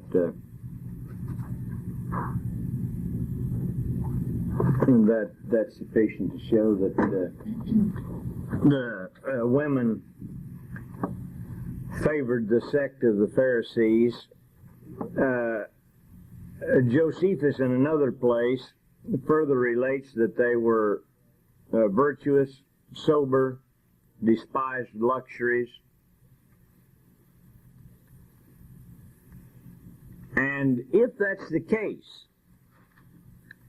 then we might ask the question, how come it is that Jesus seems to so frequently come in conflict with the Pharisees. Frequently accusing them of hypocrisy. Well, the fact is, as I mentioned to you earlier, that Jesus himself was a Pharisee, as was another one of the apostles mentioned in the New Testament. Who was it that called himself a Pharisee of the Pharisees? Paul. Jesus' conflict, yes, Lo. The statement that says that you have to have at least two people observing something before it's established as a fact, did that come out of Pharisaic? Is that? No, actually, that goes all the way back to the law, to Moses. I was thinking that was something that was more open. It wasn't as strict as a Sadducee would be. No, the out of the mouth of the two witnesses was a thing established. That goes all the way back to the time of Moses. The fact is that Jesus, if, as I mentioned yesterday, wasn't a card-carrying Pharisee, he at least aligned himself with the Pharisees. And his conflict is not with the mainstream of Pharisaic thought, but with the hypocritical Pharisees, who, for example, made their phylacteries wide and the fringes of their garments long, the tzitziot. But Jesus was not the only one to cry out against the Pharisees. Do you know who was the most vocal in crying out against the hypocrisy of the Pharisees? John? No, the Pharisees. No one, in fact, hated hypocrisy more than the Pharisees. Nor is anyone a more severe critic of hypocrisy than the Pharisees were themselves. The Talmud mentions 7 classes of Pharisees, 5 of which are considered as hypocrites or fools, and 2 are considered to be righteous.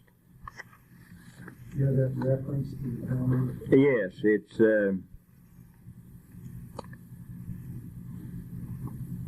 Sotah 22b.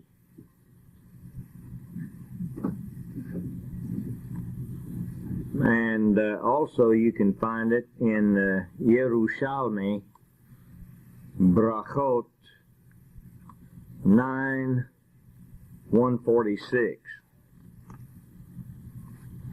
Are you acquainted with the 7 types of Pharisees?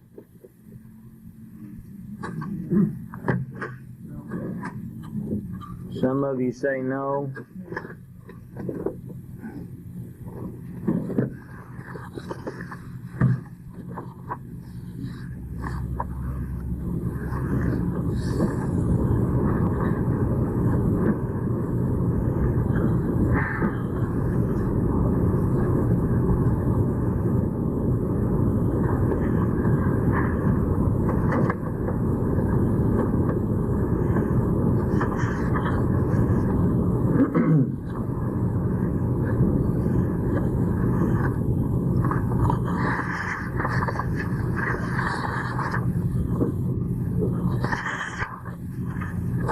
The first is called the shoulder Pharisee. The shoulder Pharisee. Now I want you to pay attention to these because Jesus is well acquainted with each one of these classes. And somewhere in something that we're going to be seeing a little later on as we begin the textual analysis, you're going to see him referring to this particular class, or this particular class. The shoulder Pharisee was the one who carried his religious duties upon his shoulders as a heavy load. And remember in Matthew 11:28 when Jesus says, "Come unto me, all you who are laboring under a heavy load, and I will give you rest."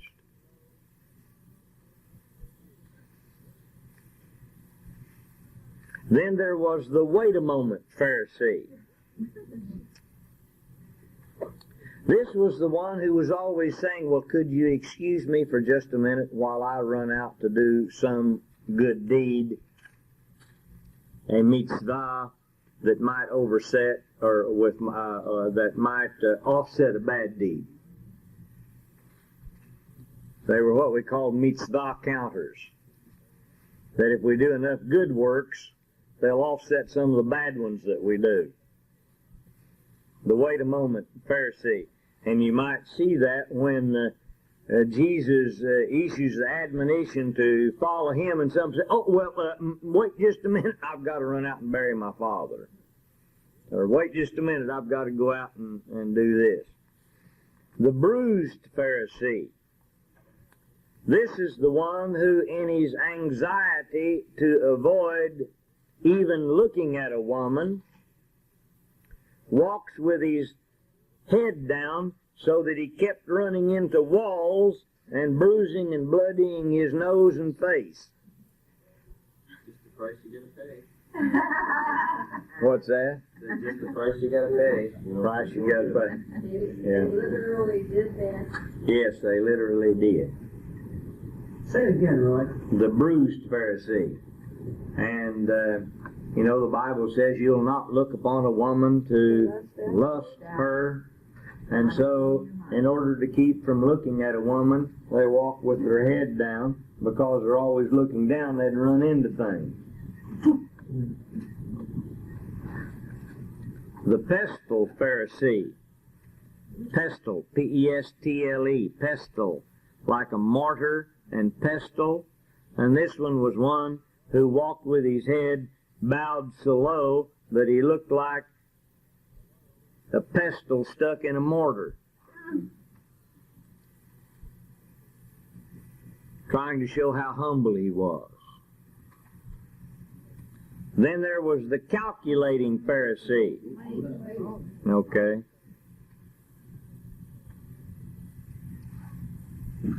The calculating Pharisee.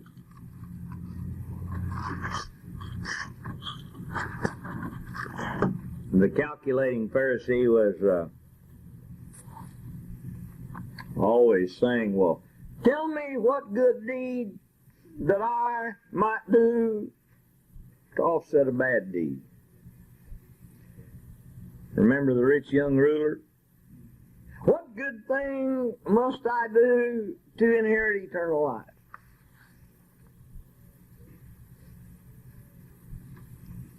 Then there was the God-fearing Pharisee, who is like Job, and the God-loving Pharisee, who was like Abraham.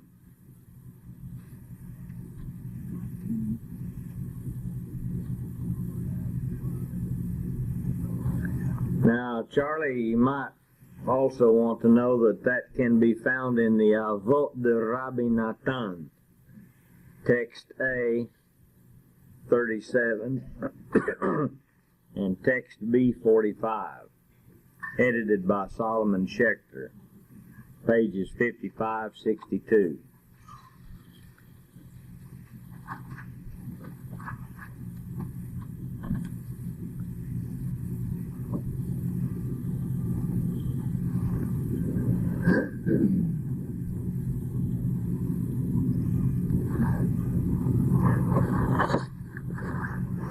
Now, it's these types of Pharisees that Jesus denounced as hypocrites, the offspring of vipers, the hypocritical Pharisees, whitened sepulchres full of dead men's bones, who strain at a gnat and swallow a camel.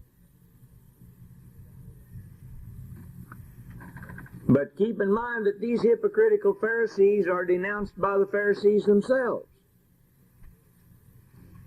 And Jesus instructs His disciples to do as the Pharisees who sit on Moses' seat instruct you to do.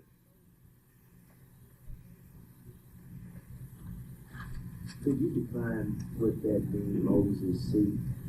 Yeah. In each synagogue, there was a special seat. We've actually found these in our archaeological excavations. We found a beautiful one, perfect, intact, in the synagogue at Chorazim. But it was just a seat. It was usually placed at the front of the synagogue near the ark where the Torah scroll was housed. That when any spiritual leader, spiritual authority, was sitting in that seat, it was as if he was speaking for Moses. You remember Pirkei Avot, from which we just read a moment ago. Chapter 1, Mishnah 1 says, Moshe kibel Torah me Sinai. Moses received the Torah from Sinai. And he gave it to Joshua, and Joshua gave it to the elders, and the elders gave it to the prophets, and the prophets gave it to the men of the great synagogue. And we have this continuing line in which this is passed down from one to the other. So when this person is sitting on Moses' seat, it's as if he is speaking for Moses, who received whatever this was from God. So Jesus says, you do whatever the Pharisees tell you to do, because they sat in Moses' seat. But don't do what they do, because they don't do what they say.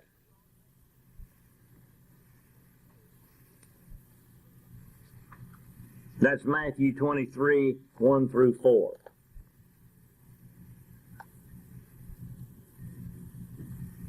Perhaps the principal reason why there's such an affinity with Jesus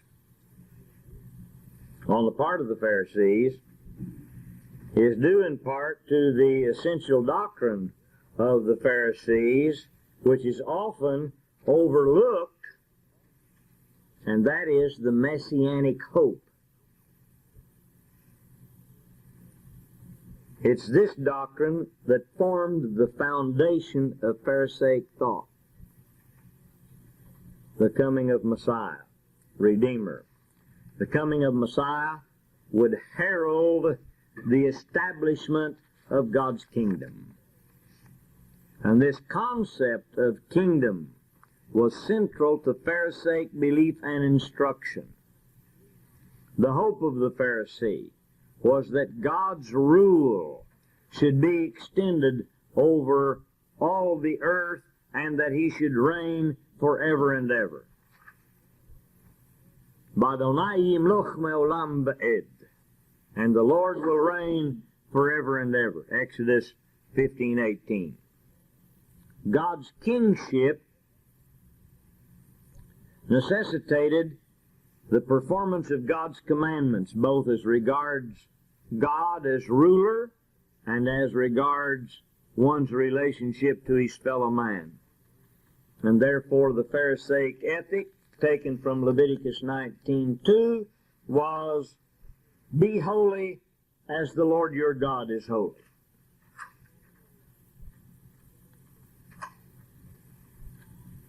After the destruction of the temple in 70, the reconstruction of Jewish thought was undertaken by the Pharisees. What happened to the Sadducees? No more useful. They just disappeared from the scene. Was that partly because they were killed off in great percentage, or did their philosophy just die out, or what? Philosophy just dies out. See, they are linked with what? The temple aristocracy. When the temple ceases, there's no more use for them. And they just disappear from the scene. The later history and character of Jewish thought and life is shaped by the Pharisees. And it was perhaps their concern for and concept of the kingdom of God and their altruistic views towards their fellow man that led to the declaration of the Jewish social and religious ethic after the destruction of the temple, namely that the study of Torah, the recitation of daily prayers, and acts of tzedakah, or charity, righteousness, replaced and actually superseded the sacrifices of the temple. Wasn't that completed in Yavne? Yes, at Yavne. But it's all Pharisaic, see? It's not Sadducean.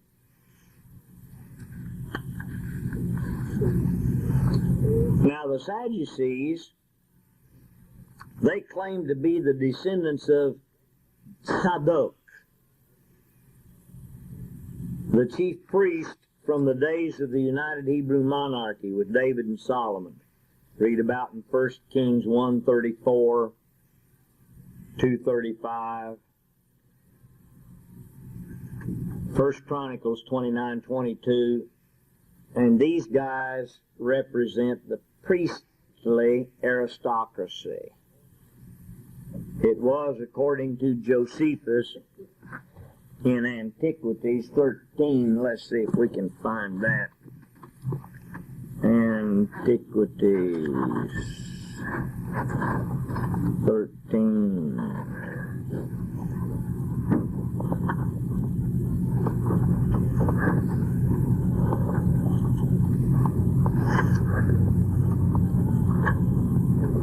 Antiquities 13:10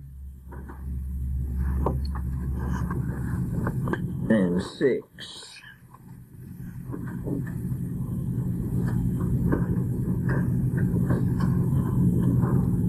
Now there was one Jonathan, a very great friend of Hyrcanus, of the sect of the Sadducees, whose notions were quite contrary to those of the Pharisees.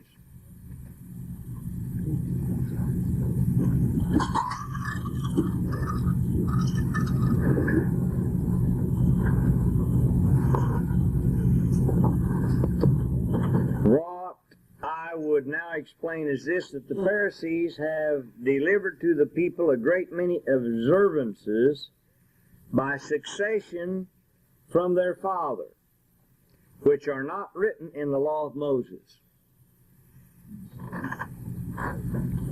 For that reason it is that the Pharisees reject them and say, we are not to esteem these observances as obligatory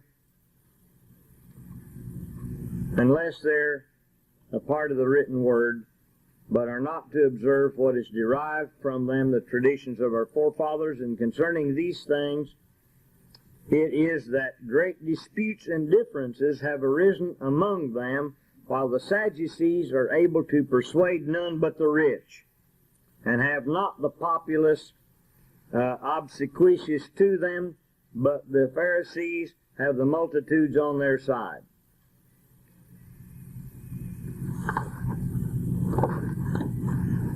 And that's a quote from Josephus.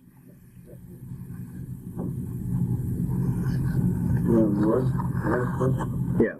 On the Sadducees being an aristocracy of the temple, what kind of power did they have, and how did they supersede each other? Was that just appointments?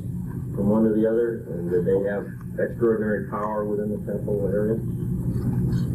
They did have extraordinary power within the temple area. How did they gain their position? Well, that was done by a ruler, one of the Roman rulers, Herod, I think, started. And somebody did.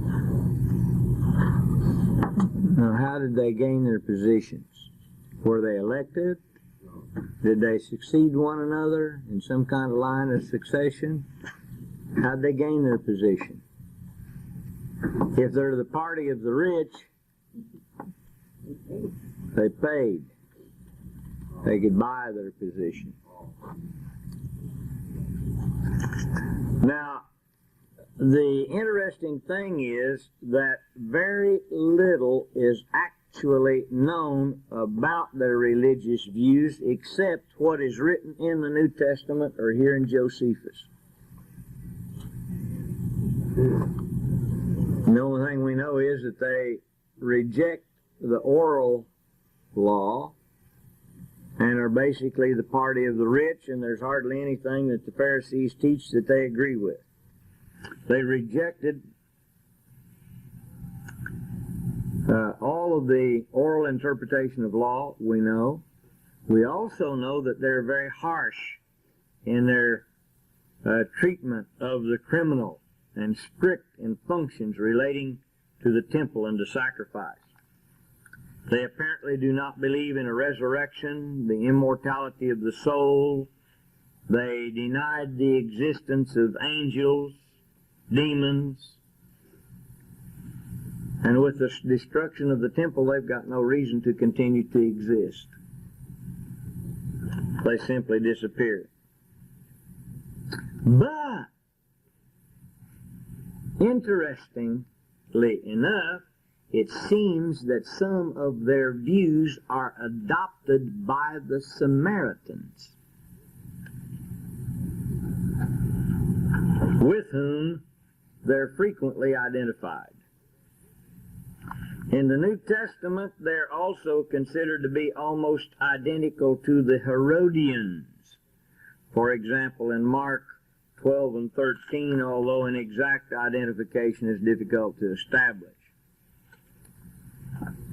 The Herodians, they're also called the Boethusians, after Boethus. It's B-O-E-T-H-U-S-I-A-N-S.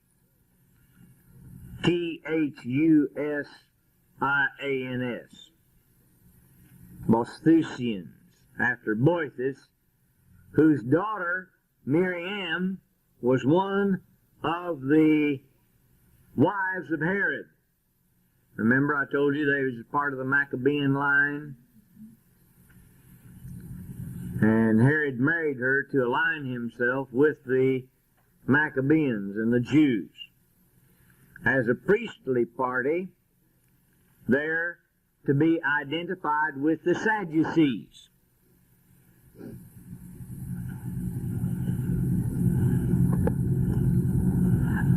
They may have had views on some issues that were different than the Sadducees, but they will always side with the Sadducees against the Pharisees. Now, why is it important that you know about these various religious groups and these sects and what's going on? Because Jesus and his movement in the first century will represent almost a third group. Even though he basically is Pharisaic, you're going to see him at times coming in conflict with Pharisaic thought, with Sadducean thought.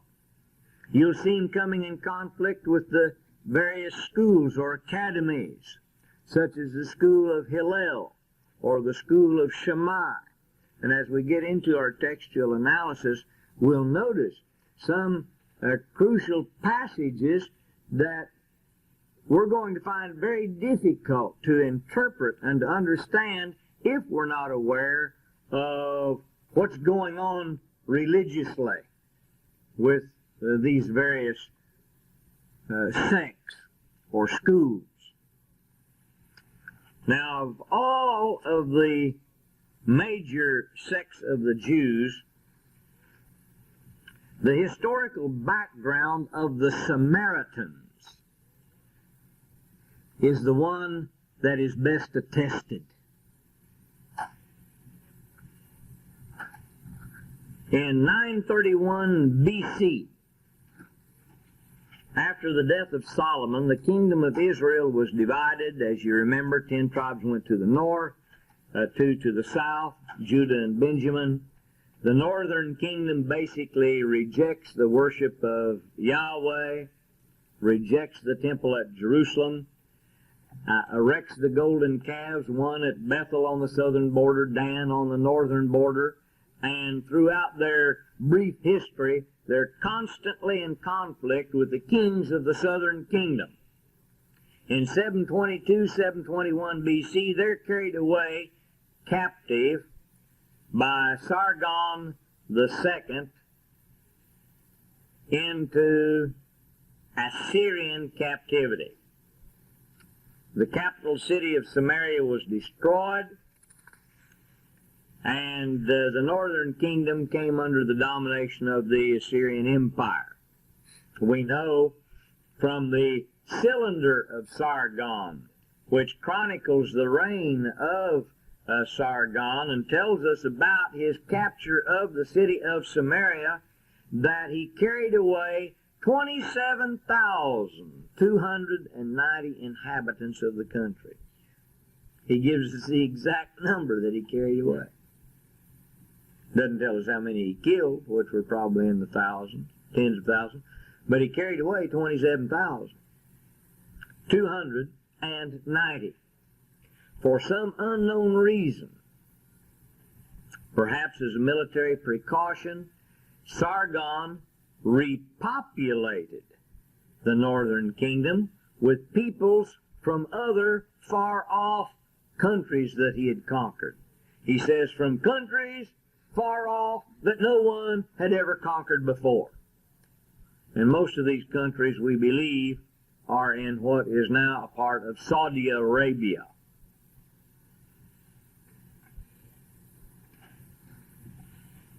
And he brought them to Samaria to repopulate the land.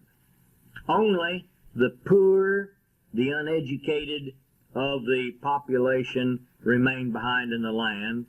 And what happened was that because they were rather uneducated, rather poor, they probably knew little about a biblical faith, and perhaps very little about their own religious beliefs, meant little to them. They intermarried with those who had been brought into the land to repopulate the land.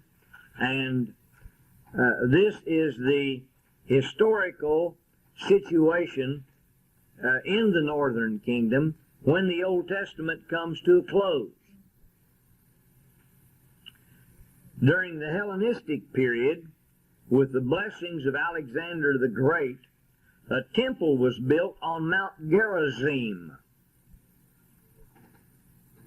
overlooking the ancient city of Shechem. And from that day down until this very day, Mount Gerizim has remained the center of Samaritan worship. The original temple stood for about 200 years, and it was destroyed, during which period Samaria was occupied by John Hyrcanus.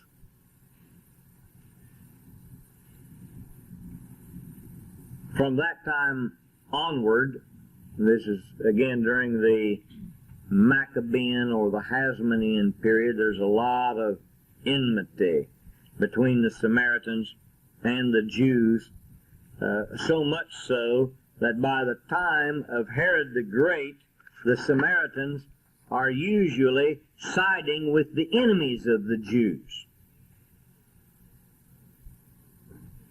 During the reign of Herod the Great, the actual city of Samaria itself was rebuilt, refurbished in the typical magnificent style of Herod the Great, and the name of the city was changed from Samaria to Sebastia.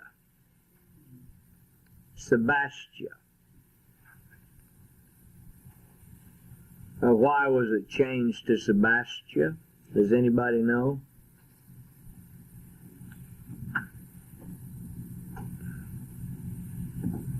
So unfortunate that we can't go into Samaria today because of the political situation. It's quite dangerous.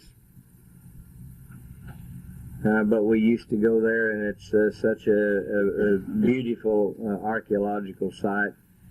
How many of you have been with me to Samaria, to the capital city? Several of you have had the opportunity to go. A lot of you that have been to Israel haven't.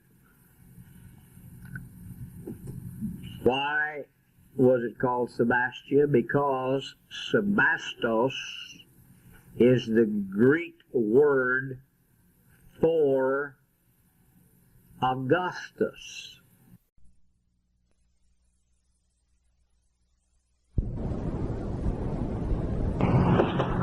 Why was it called Sebastia? Because Sebastos is the Greek word for Augustus. And the city was refurbished by Herod the Great and named Sebastia in honor of Augustus Caesar. This is Octavian. And it's known till this day as Sebastia. The Greek form of Augustus. What? Greek form. Yeah, the Greek form. Sebastia is Greek. Now, during the time of Vespasian, remember the father of Titus, the city of Shechem was conquered by the Romans, who then named it Flavia Neapolis. The new city of Flavius. Neapolis. And the Arabic corruption of Neapolis gives us Nablus. Nablus.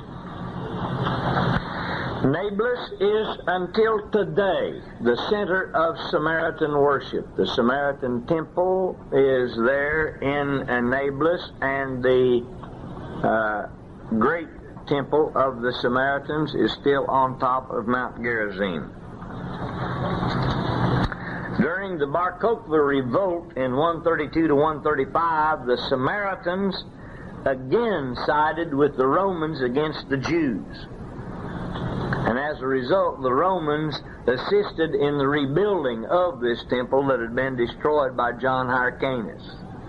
Well, yeah. Before you go on, tell me one more time, where's the word Nablus come from? It's an Arabic corruption of what word? Well, see, after the city of Shechem was conquered by the Romans, they named it Flavius, or Flavia Neapolis. Neapolis. And in Greek, Neapolis, Neapolis.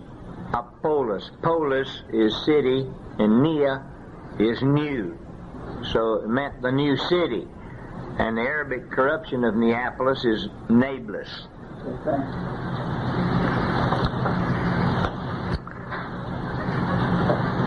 Now, the temple that was refurbished by the Romans stood until 484, when it was again destroyed. And from 484, the fortunes of the Samaritans continued to decline until only a small and insignificant number of them remain today. From the 5th century BC,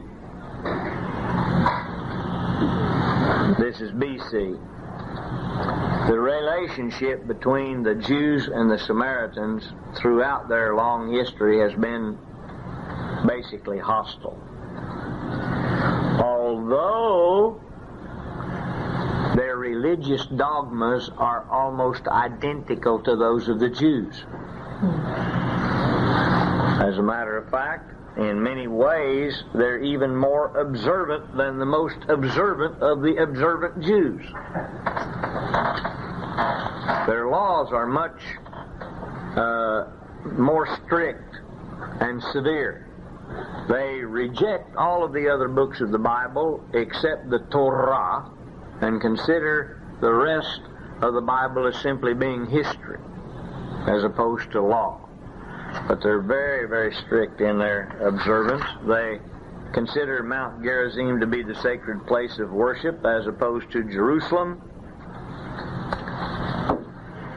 And in some of their thinking, we can see that they're very similar to the Sadducees.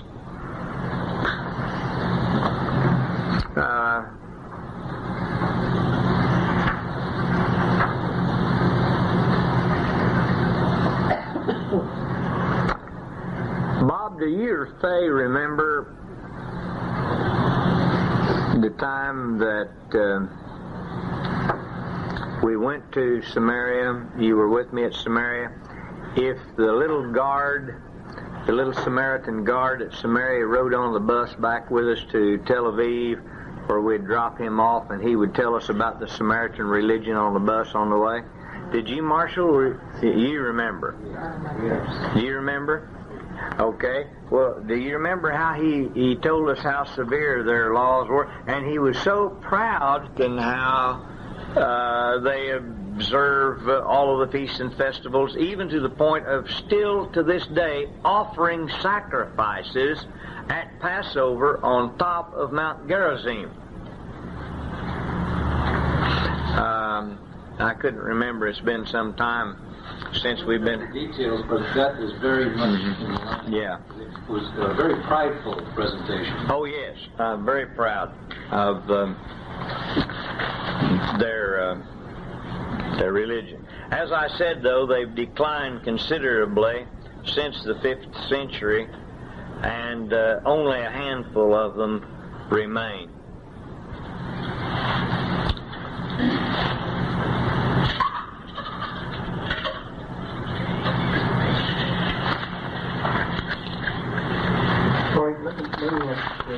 Yeah.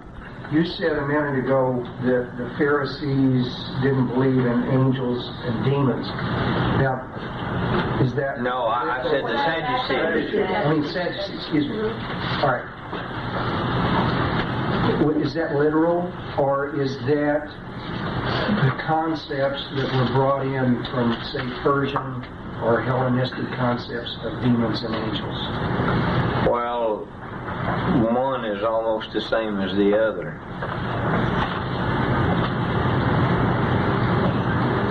Well, the point I'm making is that I don't see many concepts about demons per se and that whole attitude until they go into captivity.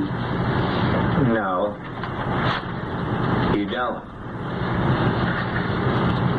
The whole concept of angels and demons that we see in the first centuries, BC AD, are largely the result of the influence of dualistic Zoroastrianism.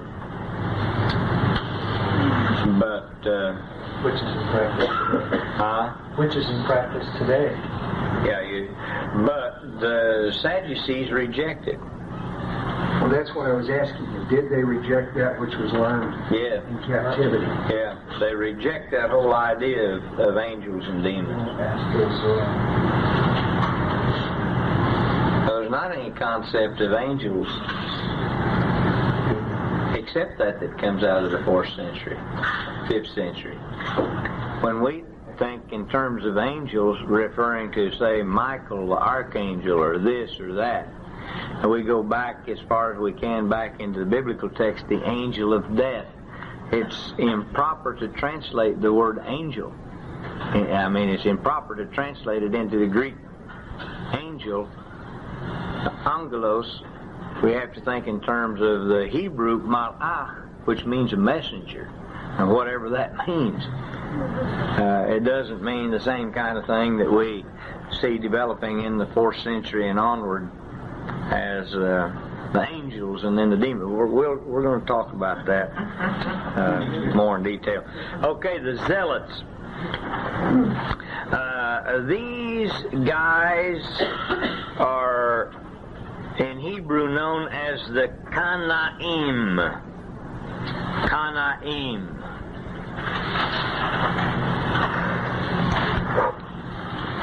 And it's the name given to those individuals who vigorously opposed the dominion of pagan Rome. They opposed idolatry of any kind. On occasion, they are associated with the Essenes. You're liable to see the two of them together. And so as a result, it's sometimes difficult to pinpoint not just their origin, but to be specific about their beliefs. As a general term, Kanaim was the name that was given to all of those who were zealous for the honor and the sanctity of the law and the temple services. Now, if they're not actually a part of it, it seems that they are at least in sympathy with the sect of the Pharisees, especially those of the more legalistic school of Shammai. It's spelled Shammai. S-H-A-M-M-A-I. You see, we've got these sects, but it's also, it's almost like that within the context of the sect there's a subsect. You got the Pharisees, and then in the school of the Pharisees you got the school of Shammai, and you got the school of Hillel, and then you've also got the school of Jesus. And these three schools are going to bump heads on certain issues. And we need to be aware of that. Right. As we come to the text. Yeah. Version of the Jewish Encyclopedia says they know where they went. The older version says they all apostatized and became Christians. That the zealots all apostatized? Oh, I thought you said the Essenes a minute ago. I thought that's what you meant. No, I said sometimes the zealots are aligned with the Essenes. Okay, I heard that. It said that the Essenes apostatized and became Christians. That's in that version that you have the older one. Yeah, well, that's silly. Of course, that old version was written in 1905, before we made a lot of the archaeological discoveries that we made today. I don't think anyone would say that that was the case today. Now, as far as the origin of these zealots is concerned, we might be able to associate them with the Maccabean revolt in the 2nd century BC. Why? In 1 Maccabees 2:27, Mattathias issues a call. And this call goes out, "Whosoever is zealous of the law and maintains the covenant, let him follow me." And that might be pointed to as the organizational call to this particular religious sect. Dr. Roy, you said that was 1 Maccabees what? Yeah, 2:27. 1 Maccabees 2:27. How many of you have the apocryphal books with you?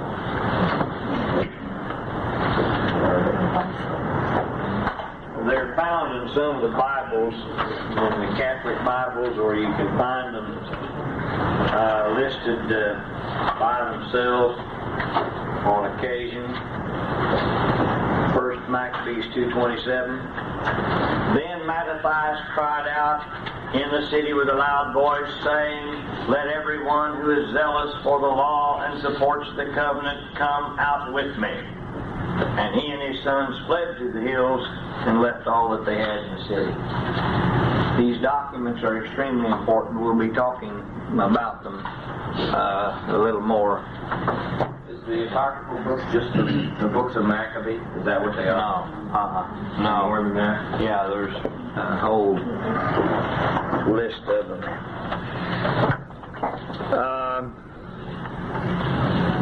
Josephus has quite a lot to say about these Maccabees, about these zealots, and at times he calls them Sicari, S-I-C-A-R-I-I, Sicari, which means a cutthroat, or a murderer. And they're called Sicari after a little dagger that they wore in their cloaks, called the Sikke. And whenever they would kill anyone, they usually did so with this little Sikke, this little curved dagger that they carried in their cloak. And they didn't hesitate to kill someone that they thought was transgressing the law or were practicing idolatry. And it was because of this latter transgression, idolatry, that they so vigorously opposed Herod, and then later on the Romans. Because during his rule, he introduced institutions totally contrary to the spirit of Judaism, especially the pagan images to which homage was paid. Remember the eagle that was erected in the temple area?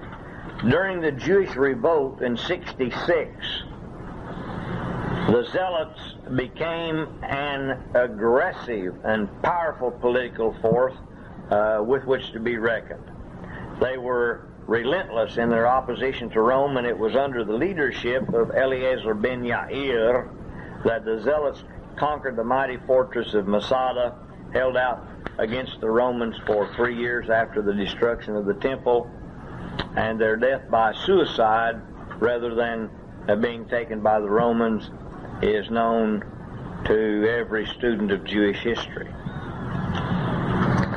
It's interesting and perhaps significant that in the archaeological discoveries at Masada, many small fragments were unearthed of religious documents, of scrolls, and many of these were identical to the scrolls that we found at Qumran, the community of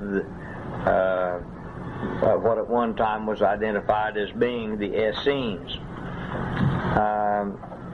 Some of these scrolls were written by the same hand. The same scribe wrote some of the scrolls that we found at Qumran, some of the scrolls that we found at Masada. And it's for this reason, as well as the association of the Zealots with the Essenes by Hippolytus and others, that some scholars now question the identity of the inhabitants of Qumran with the typical Essene of the first century.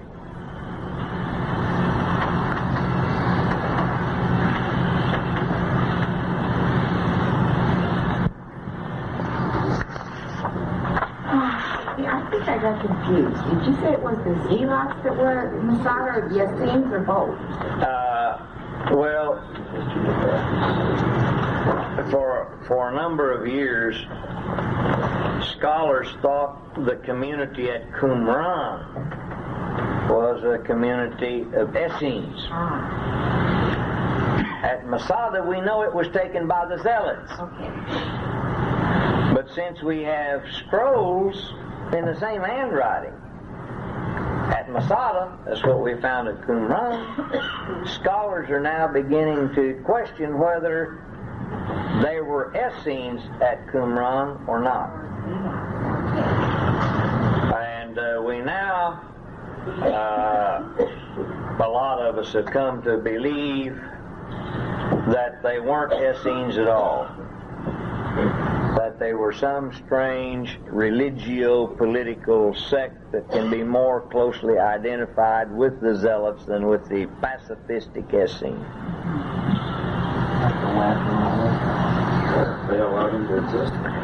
The Essenes, or Isim, as they're known in Hebrew, Isim, Essenes, can be identified as an ascetic, communalistic sect that was probably an offshoot of the Chassidim of the period prior to the Maccabean revolt.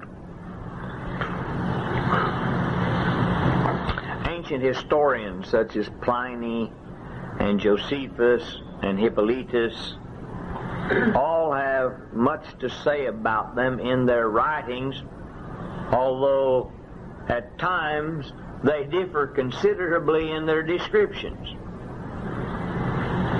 Where did the asceticism come from? In their idea of removing themselves from the world and the things of the world and basically it comes from where? Hellenism. Huh? Hellenism. Of what branch of Hellenism? Hellenistic thought we've already talked about. Stoicism. Zeno. Stoicism.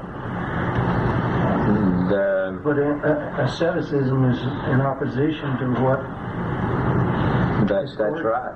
That's right. It's in opposition to the good life, just like Zeno and the Stoic philosophy is in opposition to Epicurus and Epicureanism. This represents another school of thought in first century Judaism, and I'm not so sure, but what the Essenes weren't tremendously influenced in all of this by Greek Stoicism.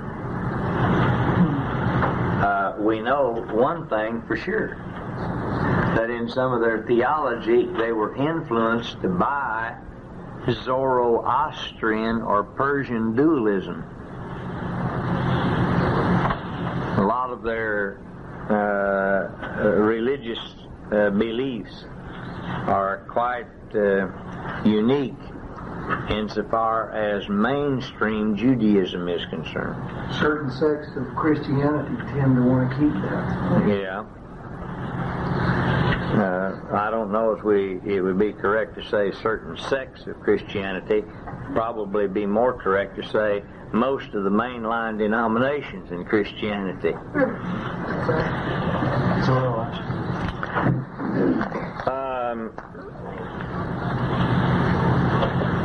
We're not certain of what the name means, although it would appear that it comes from the Aramaic asa, which means to heal. And in this sense, it would refer to the healing of the total man, of body, of spirit. The Essenes of Pliny, Josephus, Hippolytus, other early historians are described as being communalistic, despising material possessions. Josephus mentions two different groups, one celibate and the other not celibate.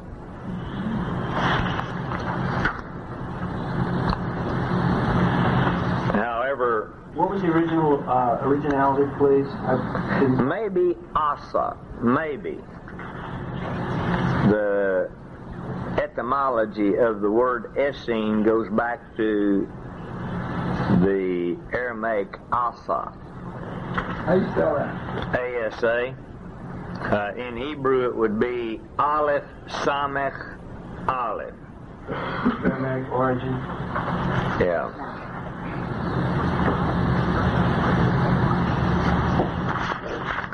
However, whatever group it is of the Essenes, they're especially observant of the Sabbath and ritual immersion, which was practiced daily.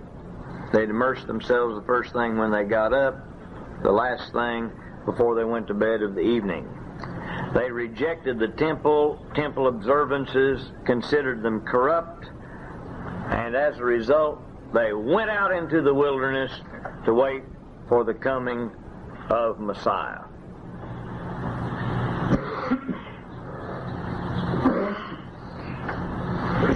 And I might just throw in a little interesting note here at this time. Now, what was one of the principal documents that we found from the Dead Sea? Wouldn't you know it? I left it at home. The manual? No, the Isaiah scroll. And I thought I had brought the photocopies, the original photographs of the Isaiah scroll.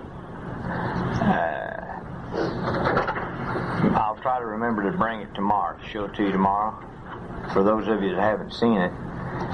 The original Isaiah scroll from Qumran contains all 66 chapters.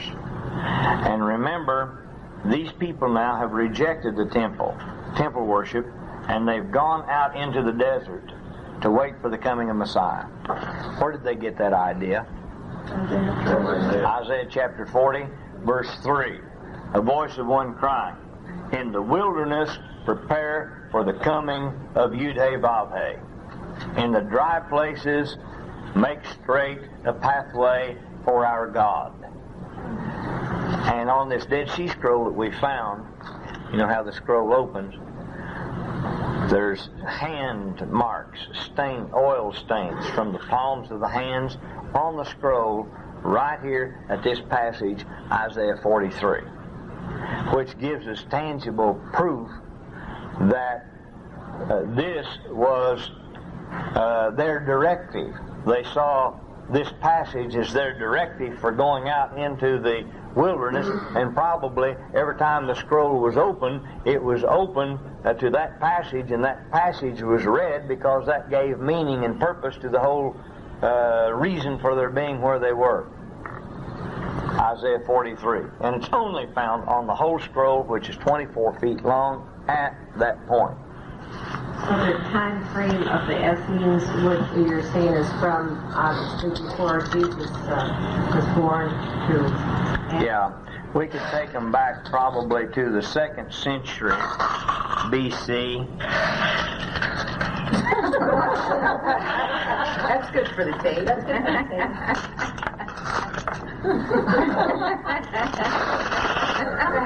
It's over there. He's got his mic on. The 2nd century BC, and they disappear during the 1st century of the present era. The Essenes.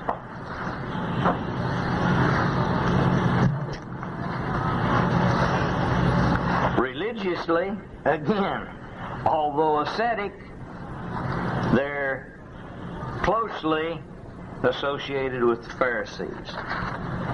Many of their principal doctrines are Pharisaic, with just few exceptions. One of the principal doctrines of the Essenes was, of course, a belief in immortality, as opposed to that of the Sadducees, who didn't. That's why they were sad, you see. And that's why they were sad. You see.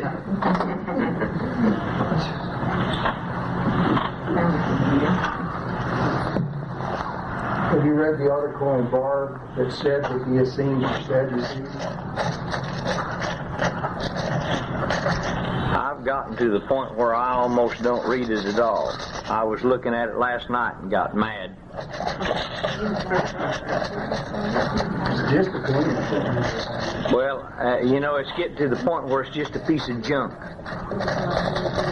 A lot of the stuff that's being published in there, I get so mad almost every issue that comes out that I've just about quit reading it. What's it called? The Biblical Archaeological Review. They got some of the craziest stuff in there that you've ever seen. Some of the ads that they run. I think there's such thing as intellectual integrity and honesty, and to advertise stuff that's so blatantly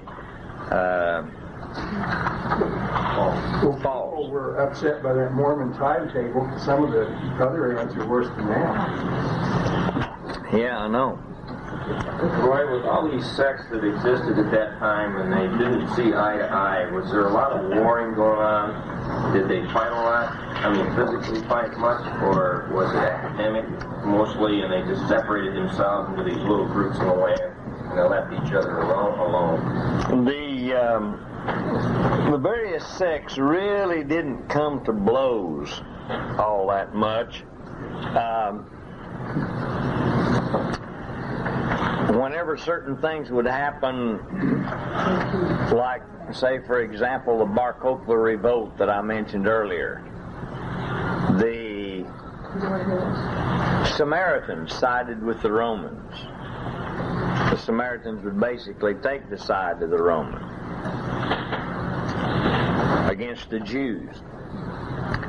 But it's not very widely known that during the first revolt in 66, when the Zealots had ensconced themselves in the fortress of Masada, that on the High Holy Day, Passover, they went up to Ein Gedi and slew 600 fellow Jews, men, women, and children, in order to replenish the storehouses at Masada so they could carry out that revolt against the Romans. And it's hard for most people to understand that kind of a mentality unless you draw the comparison today between the modern Israeli and the Orthodox Jew that doesn't even recognize the existence of the state of Israel. And who does? I heard you quote that. Where did you say it come from? What's that? Where did you say the documentation for that, where they went up on a holy day and did that? Josephus. Josephus does? Yeah. That's very interesting. Yeah, Josephus tells it. I'll tell you what, I won't take the time to do so now, but during the lunch break I'll find it for you. I can get to it here real quick. Now, what was the most important function as far as the Essenes were concerned? Huh? Well, that was one of them, but there's something else that for our purposes is even more important or more significant than that. What is it? Think for just a moment. Their most important task was the study of Torah and the preservation of the Word of God.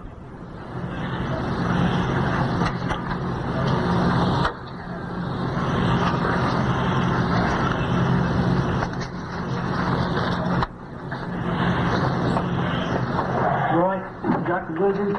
Yeah. I think I'm missing something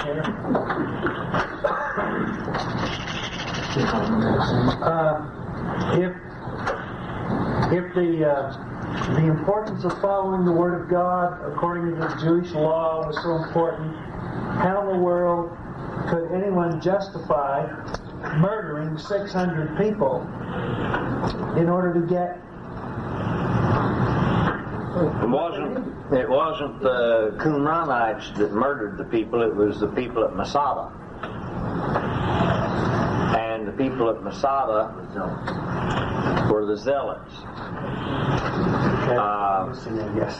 Well, what's missing, what is confusing is the answer.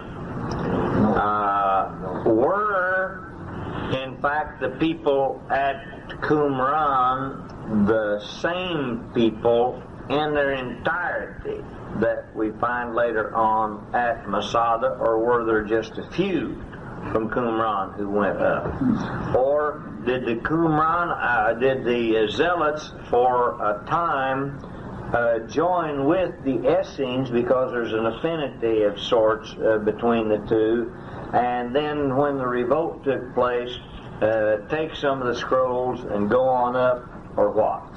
But basically, we can say that the mainstream Essene that we read about in Pliny and in Josephus, in Hippolytus, in other of the Roman historians of the period, is not the same breed of cat that we see at Qumran or that we see at Masada. It was possible for them to be very strict insofar as religious observance was concerned, and very nationalistic at the same time. We do not see any degree of nationalism manifested with the Essenes. And as a matter of fact, a careful examination shows marked differences between the writings of the individuals who were here at Qumran and the early historians' description of these Essenes. For example, the Qumranites had totally separated themselves from the Jerusalem temple, had established their own priesthood. They were out in the wilderness preparing for the coming of this teacher of righteousness, and in any references to the Essenes, the Essene theology, religion, religious practices, we don't find any mention of anyone who compares with this teacher of righteousness that we see from Qumran. So it's possible that they're an Essene-like sect, but oriented more towards the Zealots mentioned in Josephus. Weren't the Essenes not only at, did you say they were at Qumran, weren't they at other places like the Essenes? Oh, yeah, sure. They were all over. Yeah. They were all over. Now, it's also important for us to emphasize that there's absolutely no evidence whatsoever to link either John the Baptist or Jesus with the Qumran community. Although, obviously, Jesus knows about it because he makes a kind of a backhanded remark about some of their theology and some of his teaching, but it's absolutely impossible to identify either John the Baptist or Jesus with the community at Qumran or with the Essenes. Dr. Blizzard. Yeah. Yet, when they asked John who he was also quoting from Isaiah 43. Well, actually, he is not quoting from it. What happens in effect is that in Mark chapter 1 verse 3 and following, this is the description that we have of him. But the principal difference is that the Qumranites had gone out into the wilderness to prepare for the coming of a teacher of righteousness. John the Baptist was out to prepare the way for the coming of Yud-He-Vav-He, our God. It's a whole... But, you see, this is a whole concept that permeates and penetrates the majority of the Jewish sects in that period is this concept of Messiah. Now, I was just going on to say that perhaps the group, the sect of the Jews that has the most influence upon historic Judaism was, in fact, Messianism. The Messianic contexts, the Messianic concepts that we find in Judaism that actually reach their fruition with Jesus and his followers. Although historically the movement led ultimately to what we know today as Christianity in the 3rd and the 4th centuries and following, at its inception, it's a movement entirely within the framework of historic Judaism. Pharisaic Judaism in the 1st century. Why do I emphasize Pharisaic Judaism? Because of the belief in immortality and the resurrection and so on. Jesus, a Jewish rabbi from Nazareth, appears on the historical scene around 27 of the present era, preaching and teaching throughout the land of Israel. And in a very rabbinic way, he claims to be the Messiah of God that has come to seek and to save those that are lost, and to establish his kingdom. Kingdom, the whole idea and concept of kingdom is a central theme in Judaism. It's what they've been talking about since the time of Moses. Ba'adonai yimloch me'olam ba'ed. And the Lord will reign forever and ever. Well, there can be no king without a kingdom, and there can be no kingdom without a king. And if you're going to reign as a king, you've got to have something to reign over. So they've always had this idea of king. And for Jesus, this concept of kingdom becomes those who follow him. In other words, for Jesus, kingdom are those who are a part of his movement and who are demonstrating the rule of God in their lives in action. All those who followed him were Jews. Even the religious leaders of his day, scribes, Pharisees, rulers of the Jews, they followed after him. They listened to him. It was only the corrupt spiritual leaders of his day that manifested any kind of hostility to his teaching, and it was they that ultimately conspired for his death. And I emphasize that because it is a grave error to say that the Jews rejected Jesus. They never followed Jesus. That they crucified Jesus, as is commonly taught in Christianity. In fact, it was the Jews who did follow him everywhere that he went. It was the Jews who physically proclaimed him as the Son of David, cast their garments in the path as he rode into Jerusalem, and proclaimed him to be the fulfillment of Zechariah 9:9, the promised king that was to come, having salvation in his hands. And who were these 3,000 on the day of Pentecost? Jews. All Jews.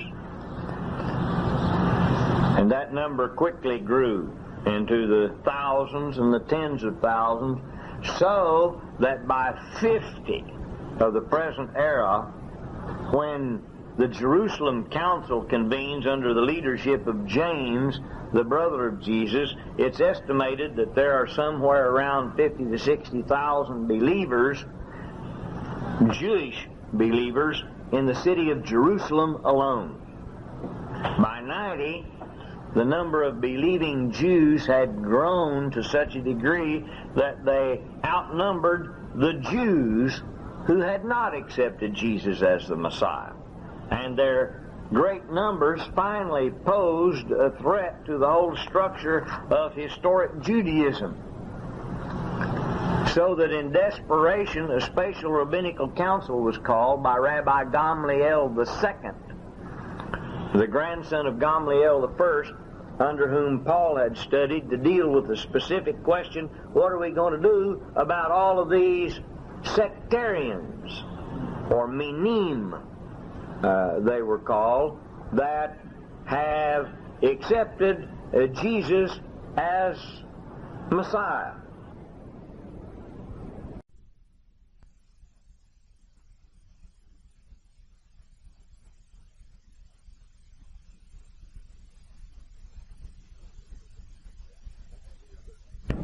Now here they're making a play on a word.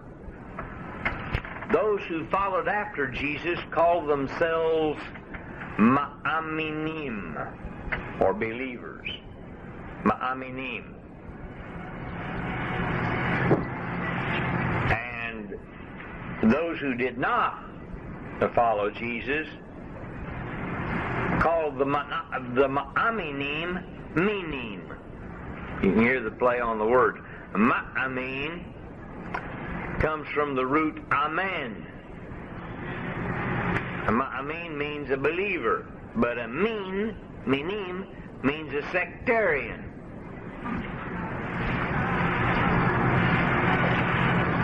How do you spell that word believer? M-A-A-M-I-N, ma'amin.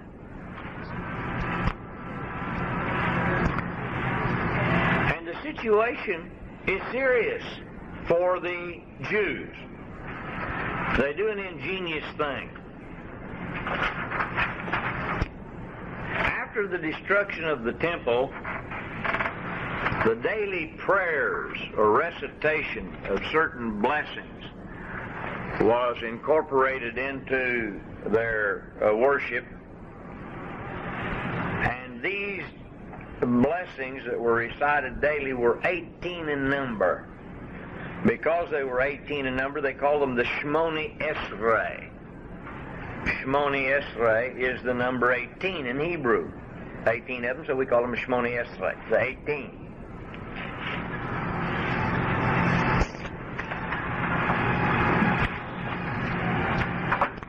They don't know what to do.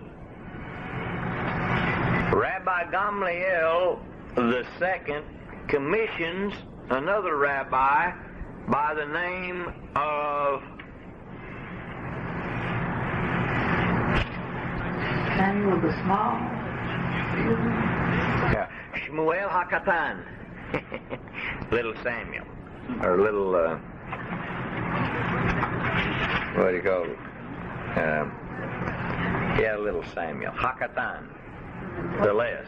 What year is it? This is 90 of the present era. AD 90 at Yavne, Y-A-V-N-E. It's known as Yamnia during the Greek period, and that's the way it's known in the book of Maccabees, is Yamnia or Jamnia.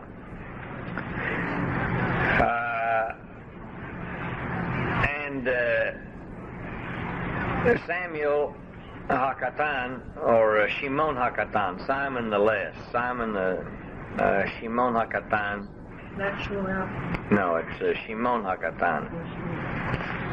Simon the Small, Simon the Less, did an ingenious thing. Into the Shmoni Esrei, the 18 oral blessings, he slightly modified the 12th blessing. And instead of making it a blessing, it pronounced a curse on all sectarians and heathens and notzrim, the followers of Yeshua Menatzeret.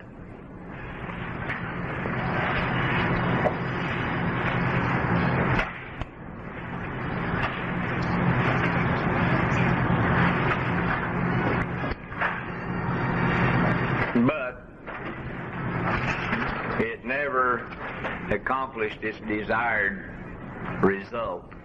And do any of you know why?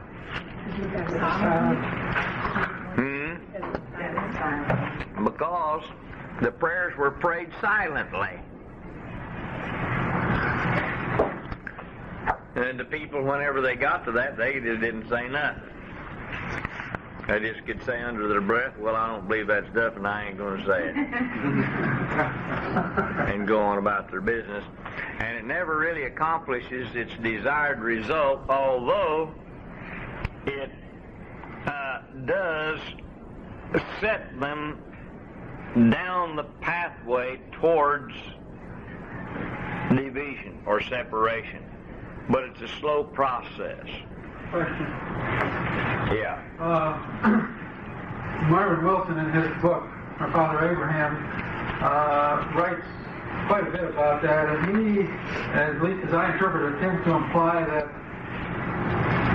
it wasn't the primary objective of that curse, blessing made a curse, to be a curse on the followers of Jesus, but rather, more generally, all sectarians or that's correct. Observers of the law. That is correct. Because it pronounces a curse on all sectarians, heathens, and Notzrim. So they're just one of the wider body of any sectarian, or all sectarians. So Marvin is exactly right. In our recent archaeological excavations, we found that in many places it appears that there is a believing Jewish community that is worshiping in a relative harmonious context right alongside of the Orthodox Jewish community, and that this kind of relative harmonious condition continues well into the 4th century, the 5th century in Israel.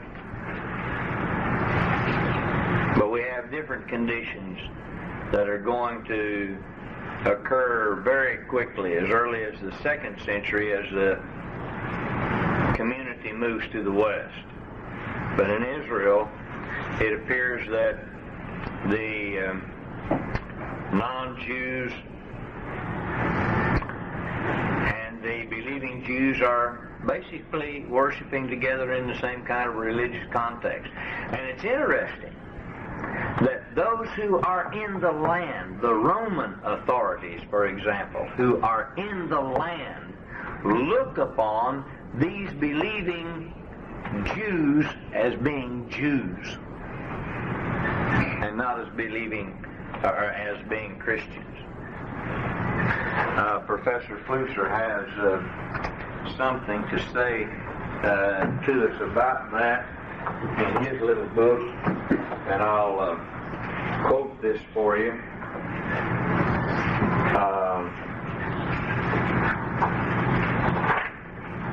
Page 87 says, during the Roman wars, the Jewish Christian groups immigrated to Pella across the Jordan. Now he's talking about the War of Bar Kokhba. This is 132, 135. And later on they returned to Jerusalem. After the second Jewish revolt, they were not permitted to reside within Jerusalem because they were Jews. In other words, Hadrian, who was the Roman emperor at that time, would not allow these Jewish Christian groups that had gone over to the other side of the Jordan during the Bar Kokhba revolt to come back to Jerusalem because they were considered to be Jews. See, this whole idea of Christian and Christianity is a much later historical development. we tend to think that this is some kind of a unique religious movement, Christianity that's taking place here in the land, and it's basically the result of the translation of the Hebrew Meshichim, meshing it into Greek. The Hebrew word Mashiach is translated into Greek as what? Christos. Christos means what? Means Mashiach. The anointed one. Christ isn't Jesus' last name. But you see, the funny thing is that most Christians don't understand that. Professor Flusser continues, unlike the Gentile Christians who face east in their prayers, the Jewish Christians continue to face the ruined temple in the city of Jerusalem.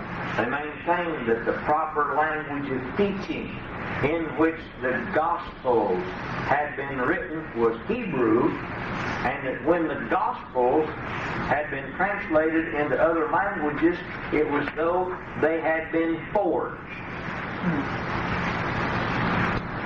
The Jewish Christians were rejected by the Jews and persecuted by the Christians who regarded them as heretics and witches. Despite all of this, Christians their vitality and their loyalty to Judaism.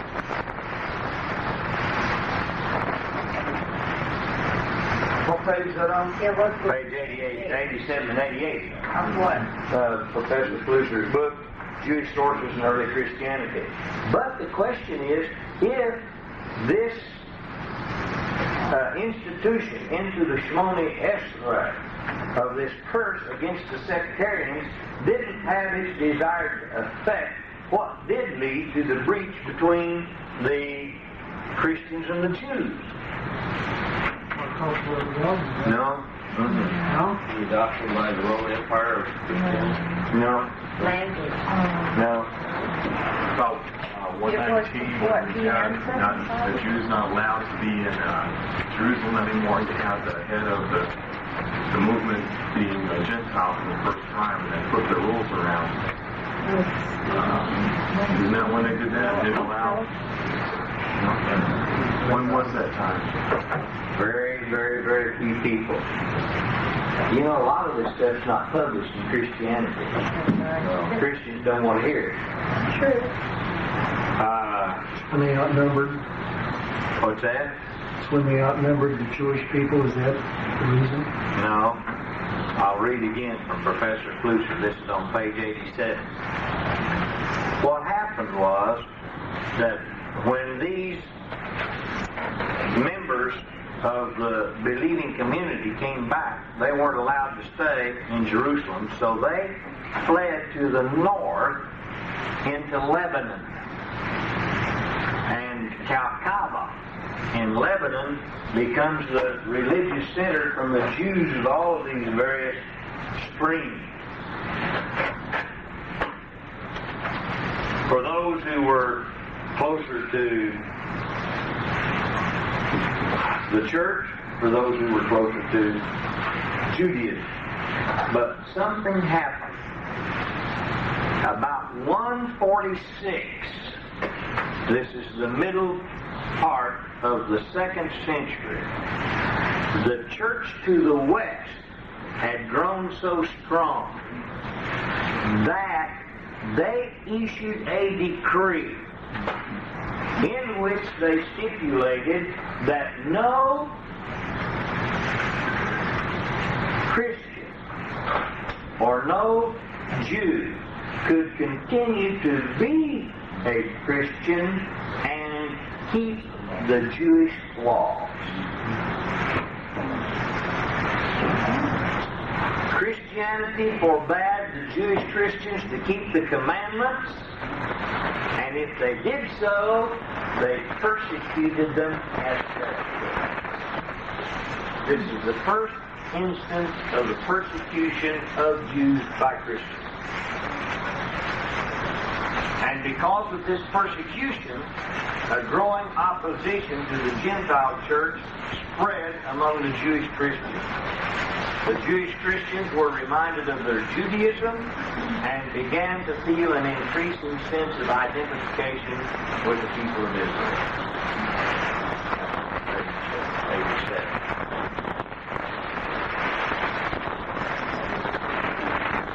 No,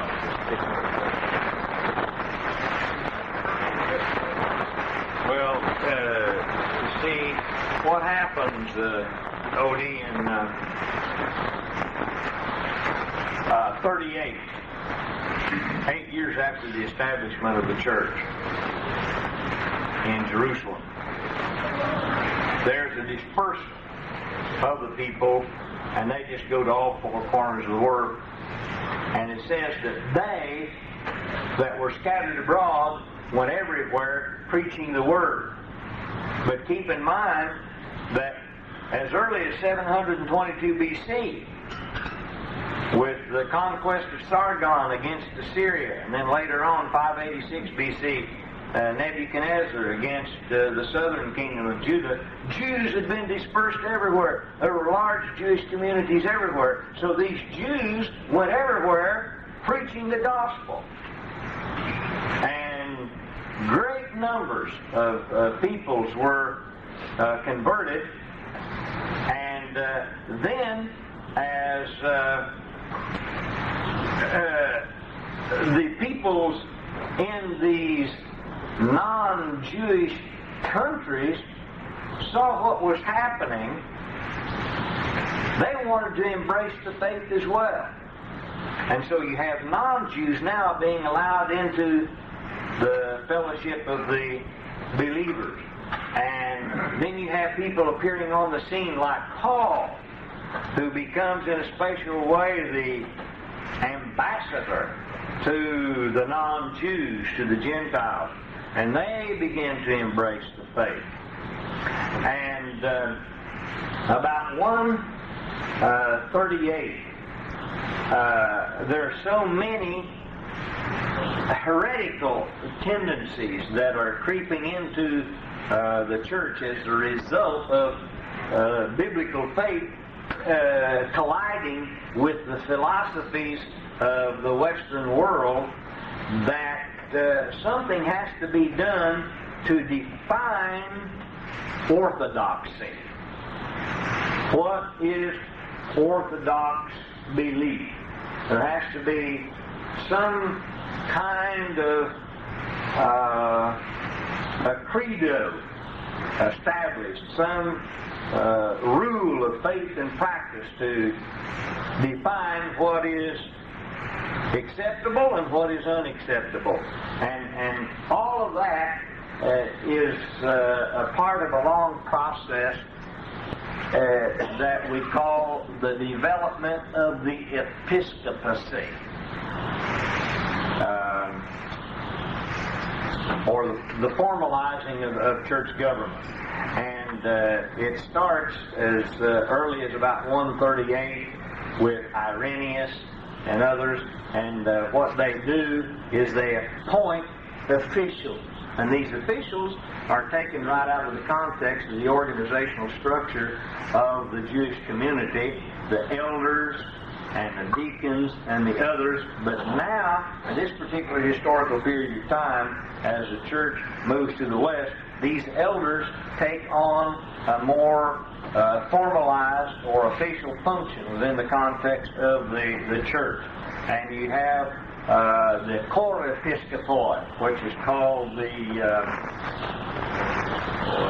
would be the country bishops. The country bishops. And then all the country bishops look to the metropolitan bishops, the bishops of the major cities. And there are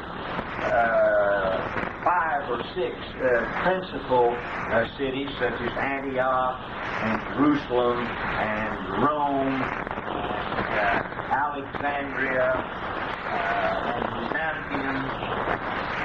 All of the bishops there are thought of as being the metropolitan bishops, the ones that were in a higher position of spiritual authority, and then the Bishop of Rome, well, he was considered to be the most important bishop of all. Now, all of this is a process that takes place over a long period of time, but it was originally to combat heresy and all of these Gnostic tendencies that are beginning to creep into the church.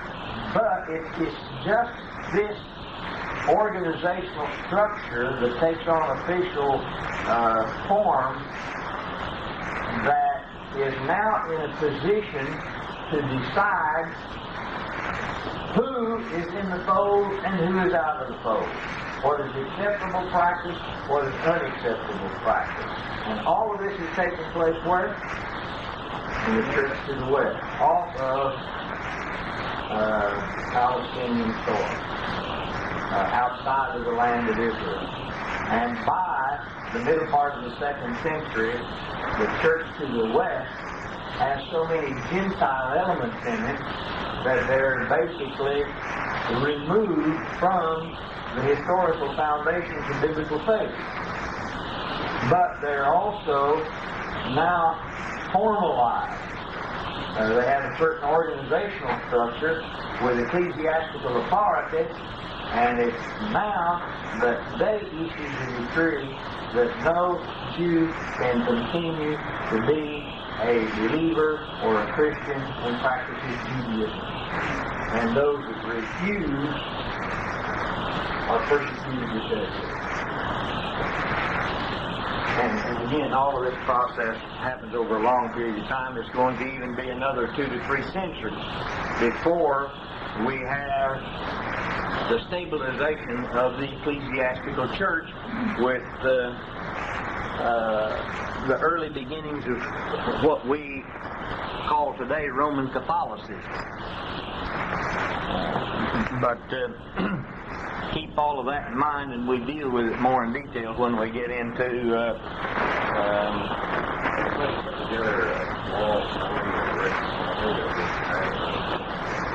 oh, sure. Yeah. Well, in our level 2, yeah, level 2, we go into all this in church history. Follow the whole thing through. The whole historical development and the councils and heresies and the controversies, the whole thing.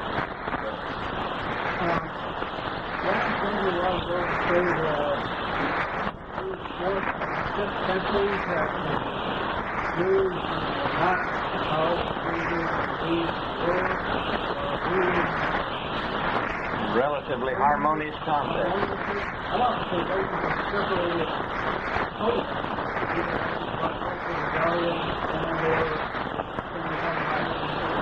No, they only partially will sever themselves, but in the more remote areas, such as, for example, in the Galilee, they're worshiping in a harmonious context. Well, the only separation is the issue of Messiah. Not the issue of Messiah, but whether Jesus was the promised Messiah. Yeah, because they all have a Messiah concept. Who is Messiah? Well, the Jewish believers, followers of Jesus, and the Gentile converts, after the Bar Kokhba rebellion, as I understood it, they refused to take part in the rebellion, to fight with the Jews against Rome. Not only that, but they told the rest of the Jews what they're getting what they deserve for not converting. That's right.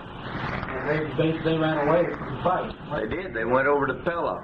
Yeah. And whenever they came back, though, they couldn't go back to Jerusalem because the Roman officials considered them to be Jews. So, even after that, they did make together. Yeah.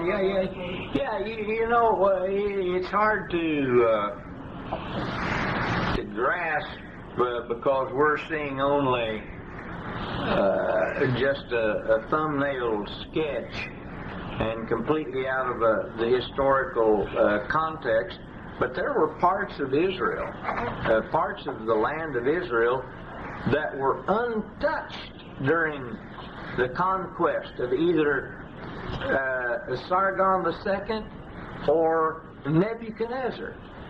And the people retained all of their Jewish worship practices and everything in an unbroken line from that period of time down to this. For example, at Pekin. Samaria, wasn't it one of them? Well, Nablus, no, it was, that was a city that was destroyed by Sargon II. But Pekin is on farther to the north above Samaria, in the Galilee, in the remote areas of the Galilee. And there were places up in the remote areas of the Galilee that were untouched by the Romans, untouched by these conflicts. And places in the Galilee where the Jewish believers and the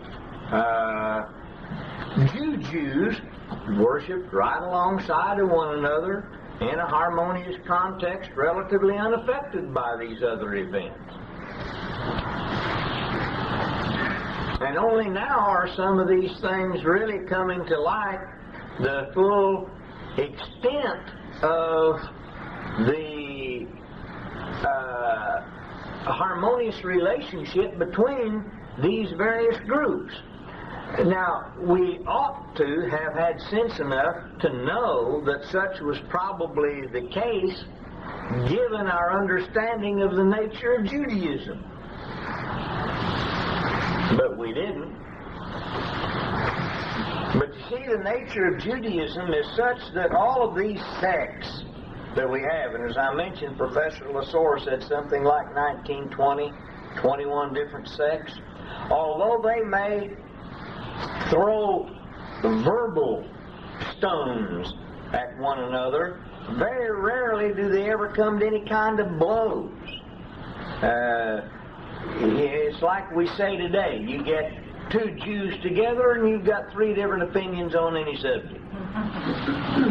You get two Arabs together and you've got a war.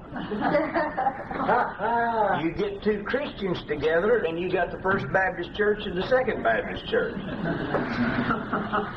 You've got to kind of understand something about the Jewish mentality here, is that they can agree to disagree.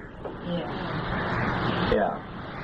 We talked with the rabbis and the Reformed Temple Jewish congregation locally that in their prayer book they have about 10 different services, and one of them is like the humanists, and they don't even mention God except when they quote the Hebrews.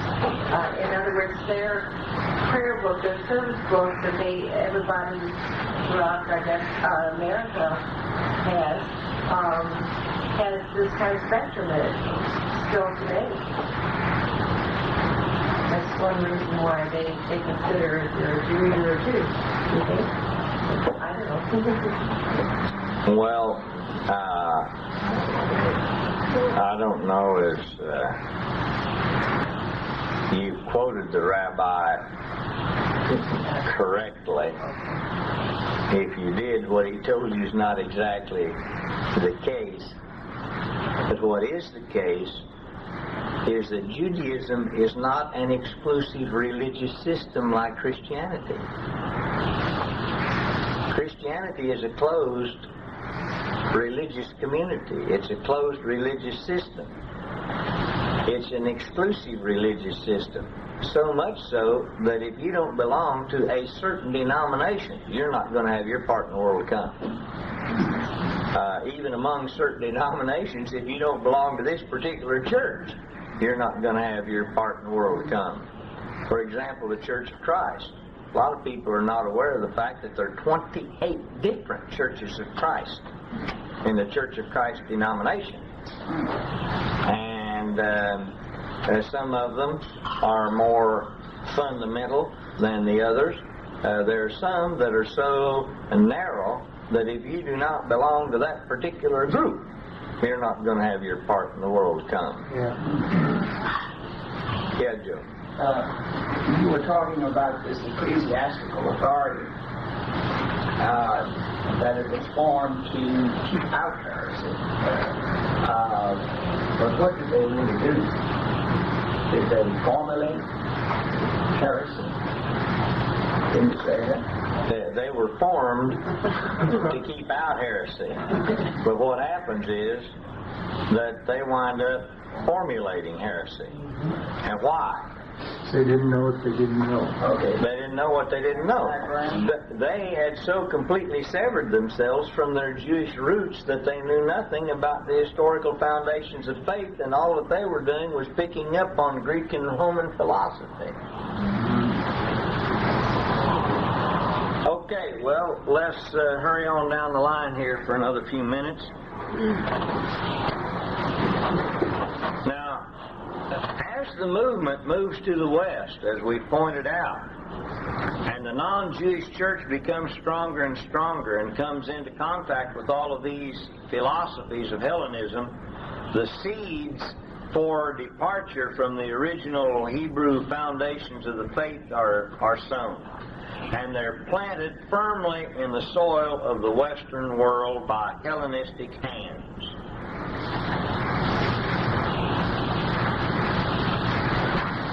And it's very, very soon after the church moves to the West that the basic theologies of early Messianism undergo a drastic modification and find their full fruition in the ecclesiastical church of the 4th century and onward. And these changes were so radical that there's very little resemblance between the Christianity of the 20th century and Jewish Messianism of the first.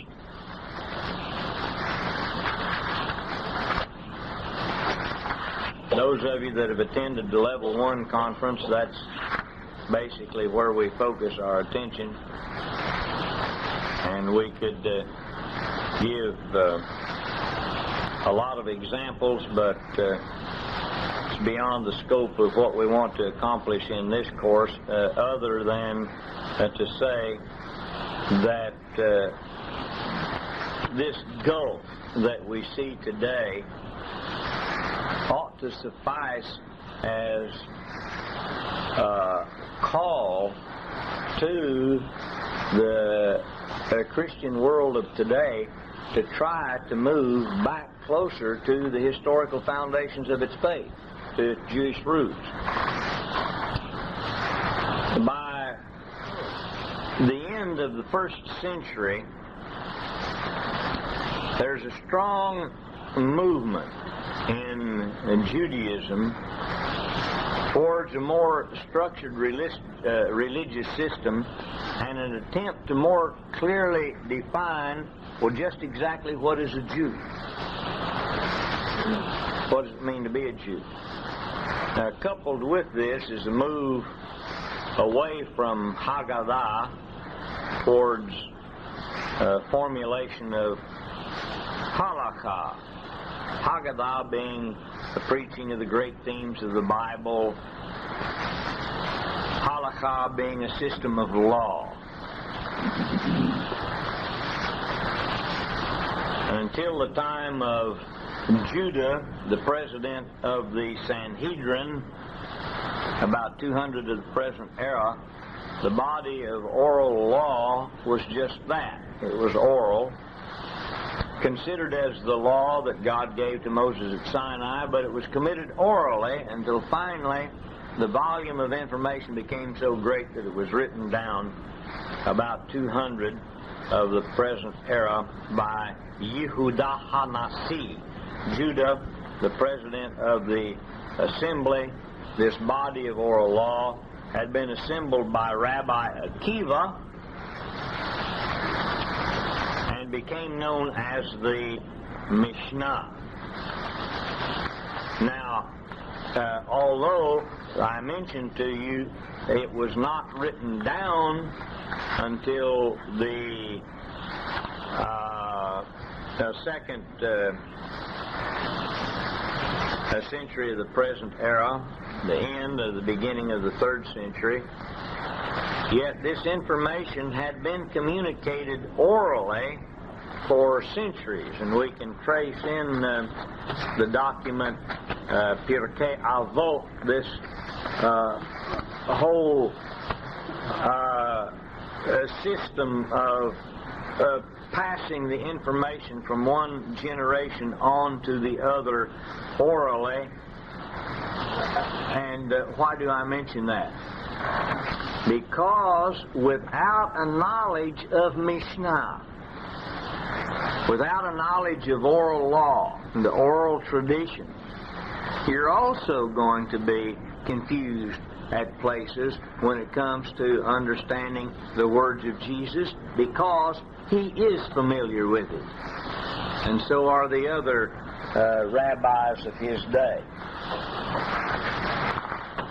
All of these things now that we've mentioned give us some kind of insight into the Judaism of Jesus' day.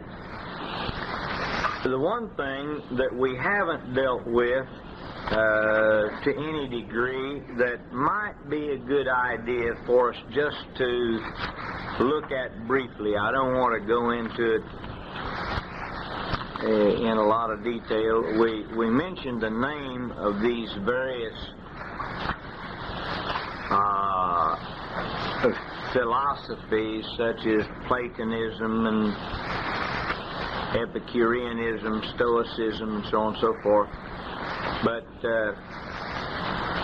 maybe whenever we come back, we'll take a few minutes just to give a more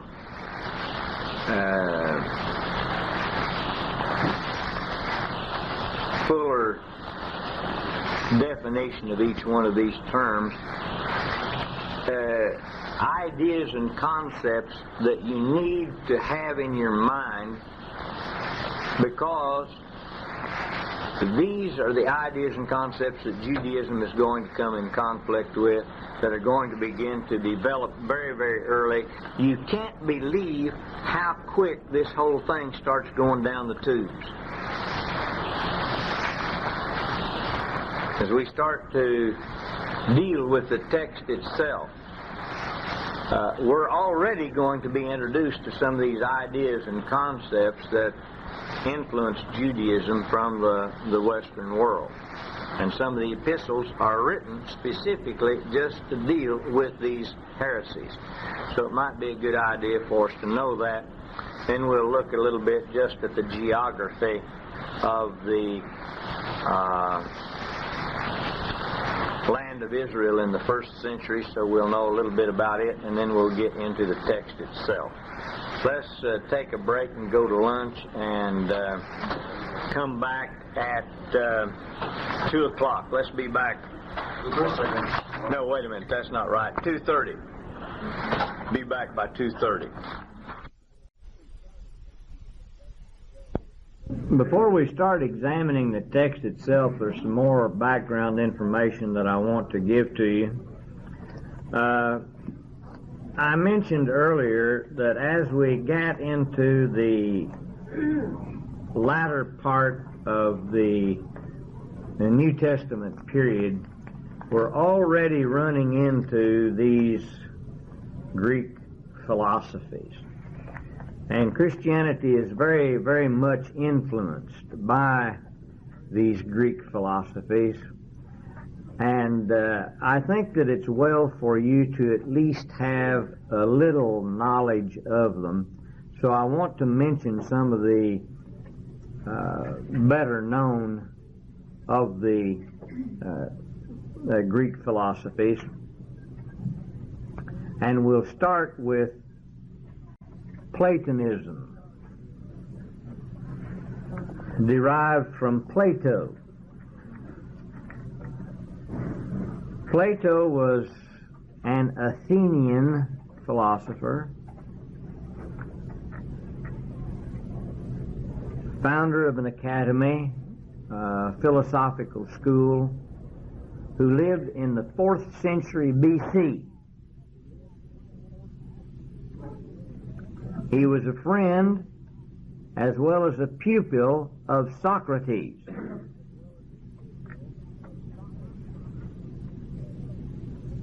It was from Socrates that he inherited an inquiring mind and the habit of thinking in abstract concepts. The world, he taught, consisted of an infinite number of particular things, each of which is more or less imperfect copies of a real idea, if that makes sense. For instance, there are many kinds of chairs, but no one of them could be the chair from which all other chairs are derived. The real chair, then, is not the one that's made of wood or whatever, but it's the ideal chair of which the wooden chair is just a copy. So that the real world, then, is the world of ideas, of which the material world is just a copy. These ideas were organized into a system, at the head of which is the idea of the good.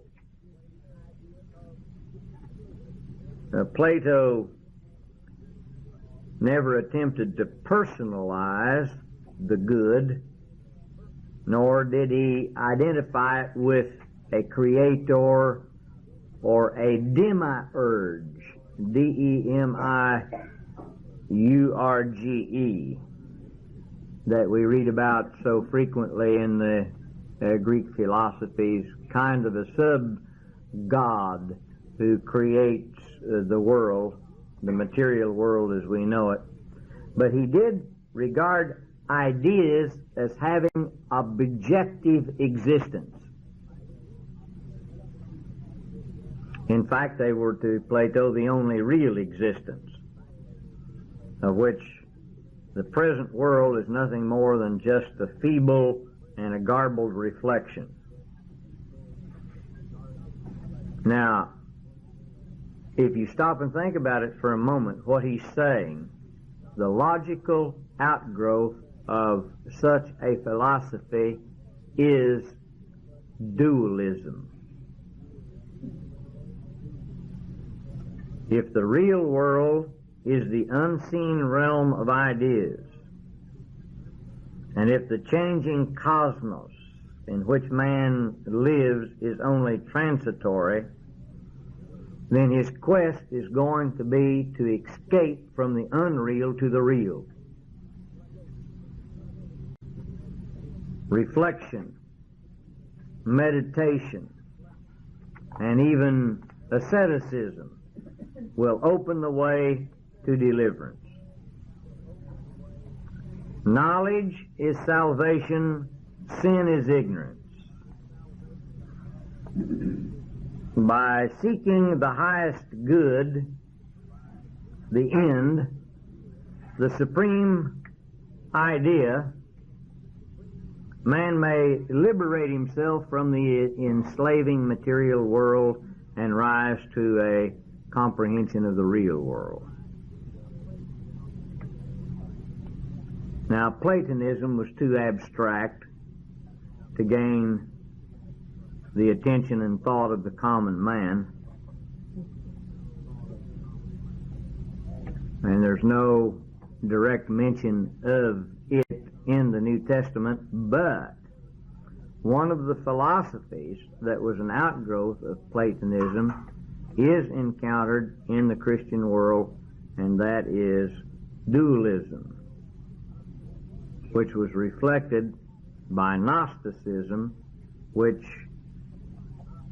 came into its own in the first century. However, another philosophy known as Neoplatonism, sponsored by Plotinus in the 3rd century, is going to have a tremendous impact upon Christianity. Yeah. What is Gnosticism? And Gnosticism means knowing, from the Greek word gnosis, which means the search for knowledge. How is dualism and Gnosticism related? Well, dualism assumes that there is a good and a bad, two forces, good force, bad force. Later develops into the idea that there are two supreme forces, the force of good, the force of evil, and these two are in conflict somehow, one with the other. Gnosticism actually is akin a system that promised salvation by knowledge, and we might as well have a look at it since it's been raised. God, the Gnostics said, was too great and too holy to have created the material world as we know it, with all of its baseness and corruption. And therefore, the Gnostics held that the supreme deity had proceeded to kind of break off or slough off into a whole series of successive emanations, each one of them inferior to the one from which it sprang. And the last of these emanations, called aeons, A-E-O-N-S, created the present-day world as we know it. And because they were less than perfect, then matter as we know it is evil. If man wished to obtain salvation, he could only do so by renouncing the material world and seeking the invisible world.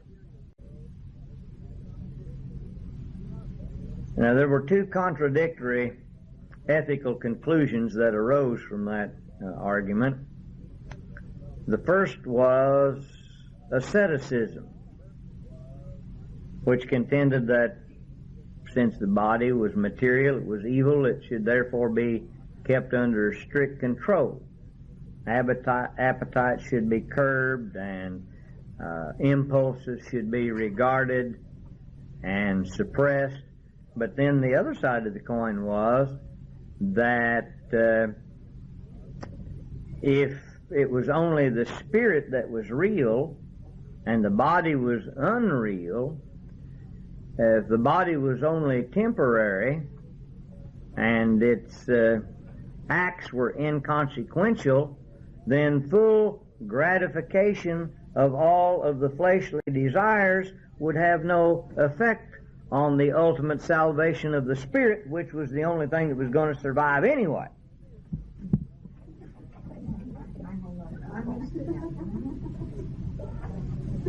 But that's no reason to deny the physical from pleasure by itself. Well, what am I doing? I'm arguing somebody's case. It doesn't matter. Wouldn't a lot of this take away the desire to act? What's that? Wouldn't a lot of this theory take away the desire to act? All of this takes away not just the desire to act, but it takes away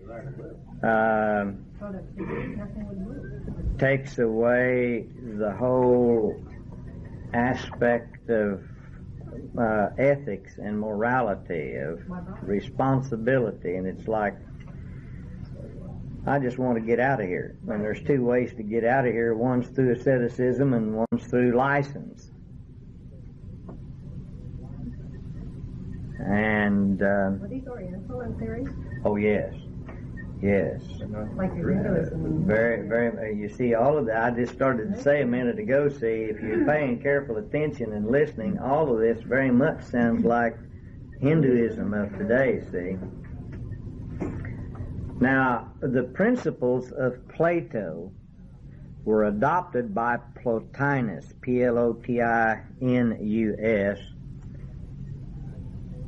Plotinus is 204 to 269. This is all BC.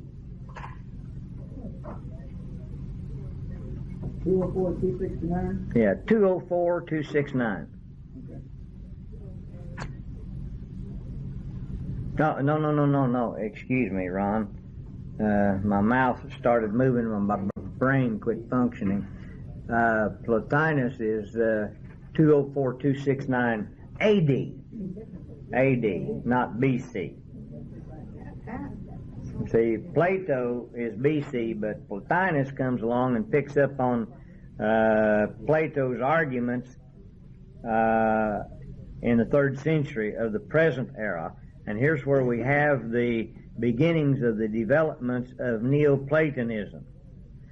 And a lot of people are not aware of the fact that most Christian thinking today is Neoplatonic. Most Christian thinking is just Neoplatonism.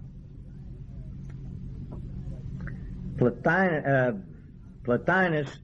was from Lycopolis in Egypt, and for 25 years he taught philosophy in Rome. He was indebted for his training to one Saccas of Alexandria, who had at one time been a Christian but then reverted back to heathenism. And then he was also strongly influenced by the ideas of Persian dualism, Zoroastrianism, which he had encountered while serving in Persia in a Roman military expedition. Neoplatonism was distinctly a religious philosophy that built on the dualism of Plato, as well as the Persian dualism of light and darkness. In Neoplatonism, the spirit was considered to be inevitably good, the body inherently evil. Salvation consisted in eliminating completely all bodily desires as one gradually retreated from life dependent upon sensation and moved toward the life of the spirit, which would be ultimately achieved only at death. Then the body's evil influence would cease and the true spiritual life would blossom forth. And man, it sounds, again, just like Hinduism, reaching a state of nirvana. But Neoplatonism went beyond Platonism by teaching that the attainment of spiritual life would not be reached by intellectual effort, but by a mystical absorption into the infinite. Since no reasoning can encompass God, only feeling can establish communication with Him.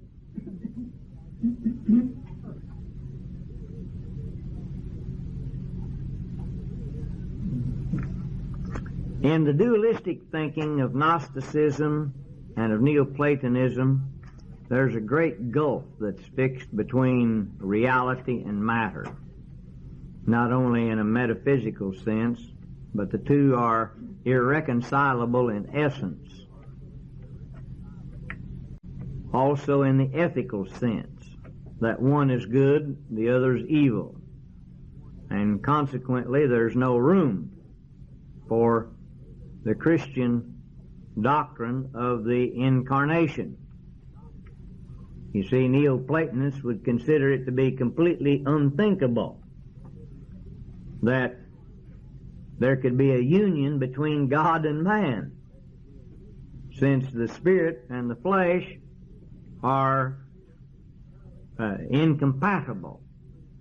So such a union would be unthinkable. Atonement would be unnecessary, since no act which took place in the material world could have any effect whatsoever upon the spiritual. The resurrection of the body would be a hideous mistake. since it would only perpetuate the evil of material existence. Is that Platonic style or Neo? Neoplatonism. Okay, Neoplatonism taught that you had to feel, is that correct? Yes, that you can't understand God through reasoning. No reason can encompass Him. So only feeling what you feel can establish any kind of communication with God. Yeah. Did Christianity sort of pick and choose what they wanted from all of these? It wasn't that Christianity picked and chose, but that various branches of Christianity picked and chose. Various religious groups would pick and choose, but basically it's all built on these Greek philosophies. Epicureanism was named for Epicurus, who was the son of an Athenian, founded his own school about 306 BC. This is BC.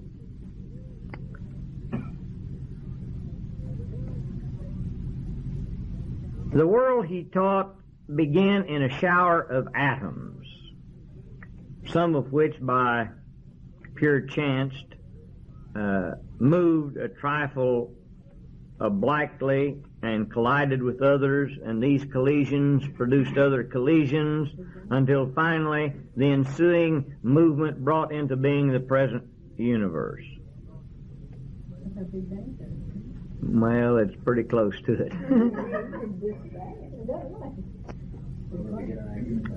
Actually, his cosmology is very similar to that of materialistic evolution. But his world was a world of chance, you see. And so in a world of chance, there could be neither purpose nor design. There could not be, therefore, any final or absolute good.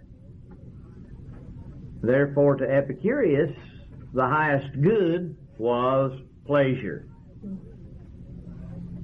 which he defined as the absence of pain.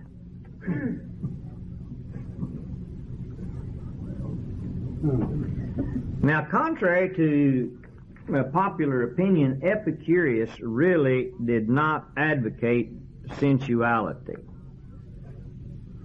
but rather he urged the choice of the enjoyments that would give the longest and the fullest satisfaction to the individual.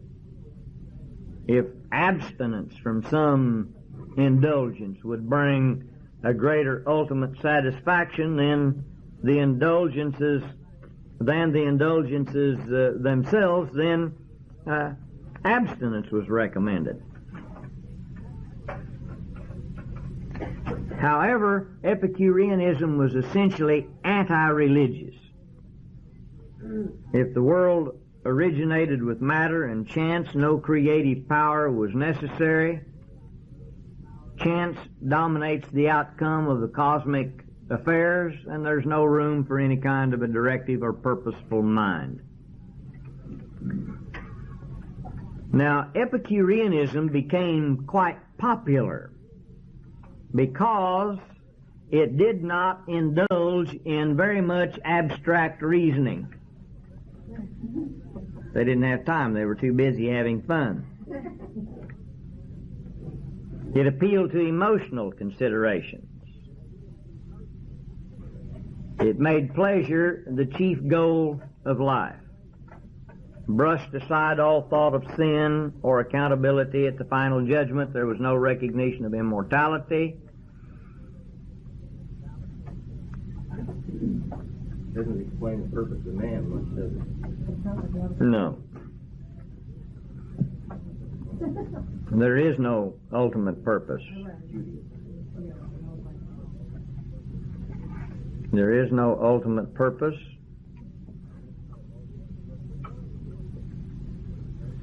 Stoicism, coupled with Epicureanism, were the two principal philosophies that Paul confronted at Athens when he addressed them as recorded in Acts 17, 18, and 22. Stoicism was founded by Zeno, Z-E-N-O, in 340-265 BC. He was a native of Cyprus and possibly of Semitic descent. He did not recognize a personal God, but he did teach that the universe is controlled by an absolute reason, or a divine will, immanent in it and pervading it thoroughly, so that the world is governed not by chance but by a progressive purpose. Conformity to reason, then, for Zeno becomes the highest good. Personal feelings are not just immaterial, they're harmful, since it tends to unbalance the rational solution of human problems. Perfect self-control was the goal of the Stoic. It appealed to the rigid, legal Roman mind. And many of the better Roman statesmen, such as Cicero, for example, were Stoics. However virtuous Stoicism might seem to be, however, it was not Christianity, for there's no allowance for free will or for the real existence of evil. God, according to the Stoic, took no personal interest in the affairs of men because he wasn't personal. So the entire concept of the Christian gospel, in which God had entered into the world in human form to die for men, was utterly ridiculous to the Stoic. Roy? Yes. How did that get into the set of thinking? In the idea of asceticism, that the world basically is bad, the body is evil, and our ultimate goal is to put off the evil corruption of the flesh and to be united in heaven with God, the highest good. Well, are these thoughts what they call sex? No, what I'm giving to you now are philosophies. And a sect, such as, for example, the sect of the Essenes, might take a portion from Stoicism, and it might take a portion from Neoplatonism. And Association with the environment. And weave its own particular theology. Can I go back to a question that I wanted to ask, but a bit back to her? When you were saying that when the believers outnumbered, I'm going back to the sex and the 12 blessings. Shimoni Esther. You said that when the believers outnumbered the other groups, that this 12th blessing was used to start a separation of those people who were in sects. Sectarians. But you sort of zeroed in on sect of Jesus. And how come they were separating specific sects? Weren't they all sects? Yes, and it was against the pagans, heathens, all sectarians, and against the Notzrim. But weren't They were all That's right. They were all minim. And so that's why the blessing is called birkat minim. The blessing, it's kind of a contradiction in terms in Hebrew. Birkat minim, it's the blessing that pronounces a curse on all sectarians. Yeah, but aren't Pharisees and Sadducees a sect? Maybe I'm confused. They weren't a sect in the same way. They were in power. They were a sect, but it's basically to those or against those who are operating outside the main line of Pharisaic thought. See, these guys are all Pharisees. Keep in mind. That's the definition of sectarian, outside the main line. That's right. Anything that's outside the main line of Orthodox or Pharisaic thought. These guys were considered sectarians. But what didn't you just say that the Pharisees, that Hillel and Shammai and Jesus were all sects of Pharisees? Well, yeah, but you see how I'm using these words interchangeably, and that's what's confusing. Rather than seeing Hillel and Shammai and Jesus as sectarians within the context of Pharisaic thought, it might be easier to understand them as representing different schools of thought within the context of Pharisaism. That is, each one of them had its own academy, had their own school, had their own way of interpreting certain doctrine or dogma. And like denominations today. Well, not so much like denominations if you're going to say denomination Baptist, denomination Church of Christ. But if you take denomination Baptist and look within the context of the Baptist denomination at how many different Baptist churches there are, you've got about 28 different Baptist churches. Free Will Baptist, Missionary Baptist, Southern Baptist, Northern Baptist, on and on and on. Then that would be more of... The 12th blessing was for the division of the Pharisees, using the Pharisees as one of the groups, would be to get all of them back under just one. No, not necessarily.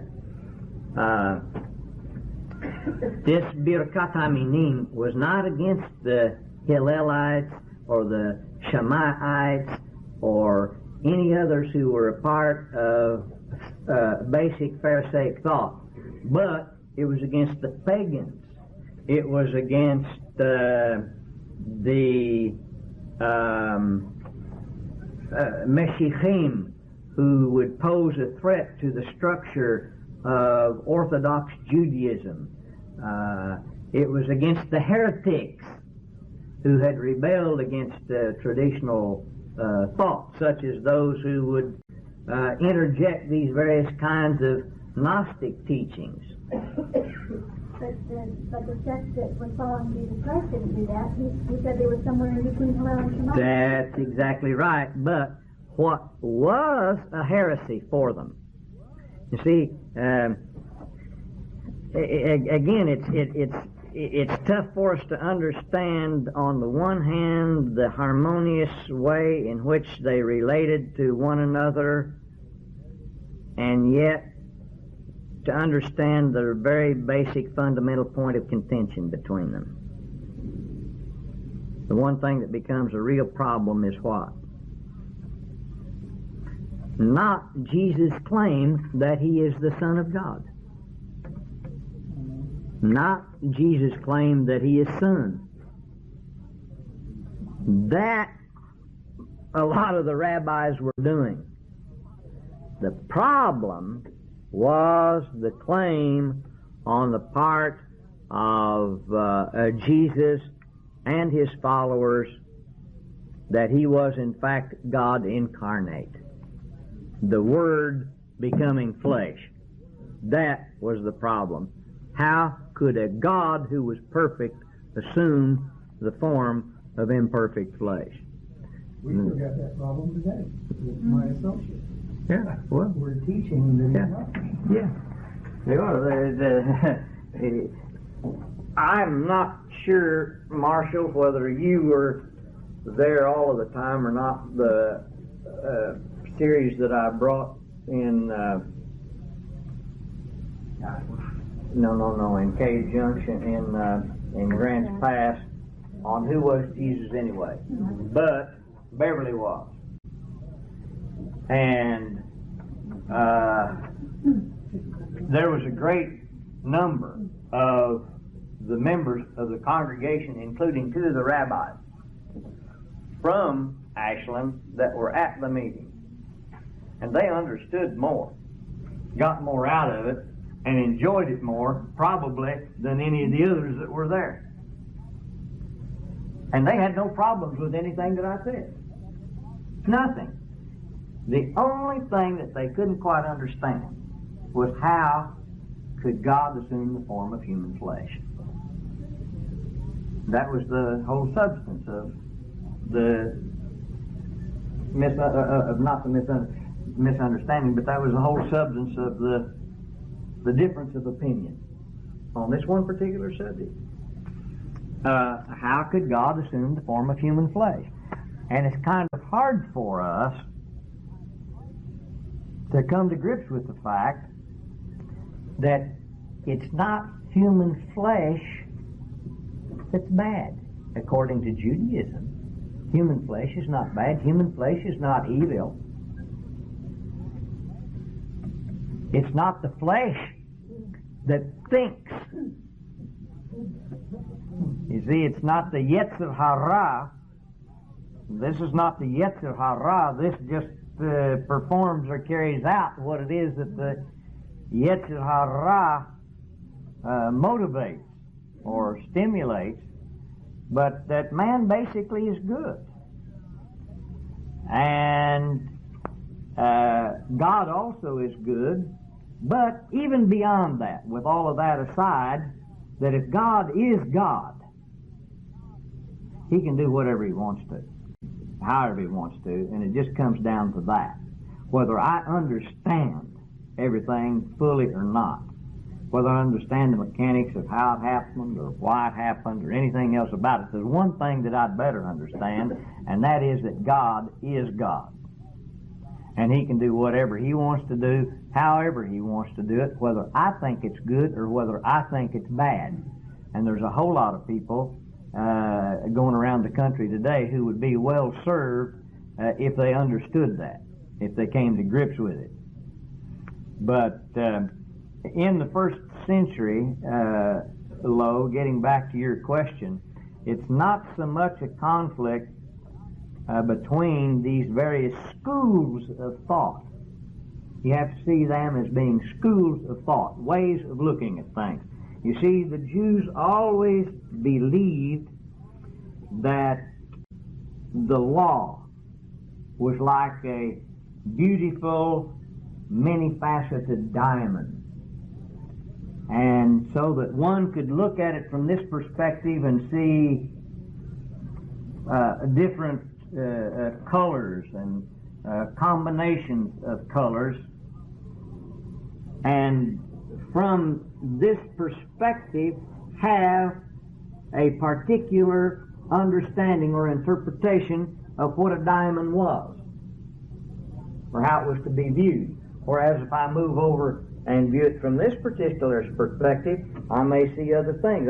But it was all the same diamond. So that if one rabbi came up with one idea on the subject and another one came up on another with another opinion on the subject, they used to say, well, Hillel's opinion was this, and Shammai's opinion was this, but Hillel's opinion prevailed. But now, nobody said that Shammai was wrong. They just said that Hillel's prevailed and was accepted as law. nobody was going to stand up and pray prayer cursing old Shammai because he didn't agree with Hillel. It's two different schools.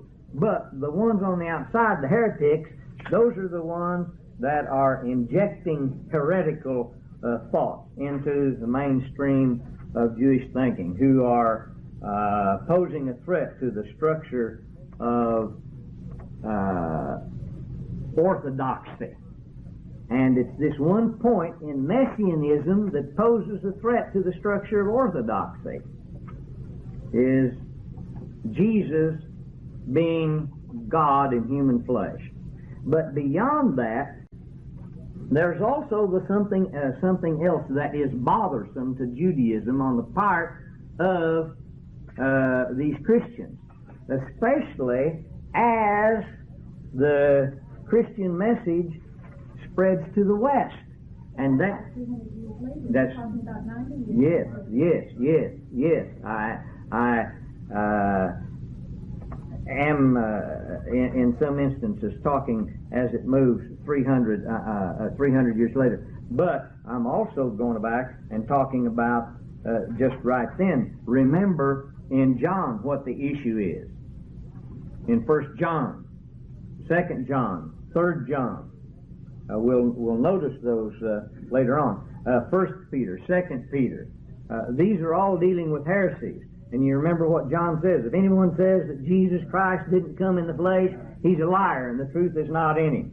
That's point number one. But point number two was what the non-Jewish members of the Western Church were saying was that now no one was going to be able to have salvation or attain unto Olam Haba unless they came through the vehicle of Jesus of Nazareth. See, they very quickly begin to pick up on that, so that the Western Church becomes a vehicle of exclusivity. Only those who are riding on that train are bound for glory.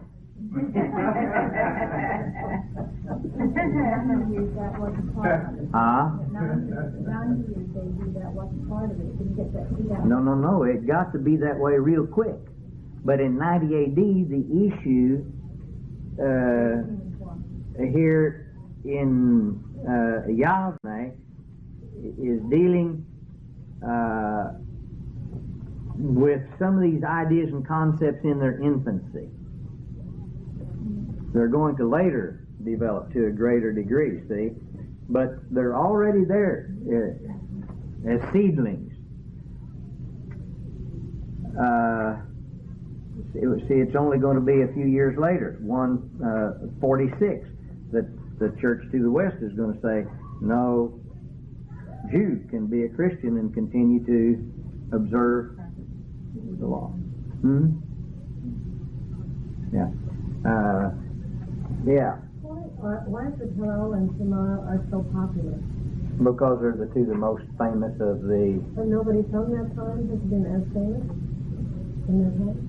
Well, I wouldn't go as far as to say that. I think that just from that historical period, they're probably two of the most famous. But there's Yehuda HaNasi, and there is Rabbi Akiva, and there's a whole host of them. Yeah. So it's point of reference. Yeah, it's just a point of reference for the first century. Well, you think it would help anybody to understand the idea about Jesus in the flesh? He became our lingo a little bit. That he was in the second flesh. What's that? He was an Adam in the flesh. He was Adam. But that's literally what it was. When you use the term that Jesus was human, is very good enough for that. But that means that he's incomplete somehow. There are no human there complete. But Jesus was. He was the second Adam. Yeah. But I see what you're saying. But in that regard, Spin, it has more to do with blood than it does flesh. Well, I know. If you want to see both of them flesh, in the sense of flesh and blood, then that's right.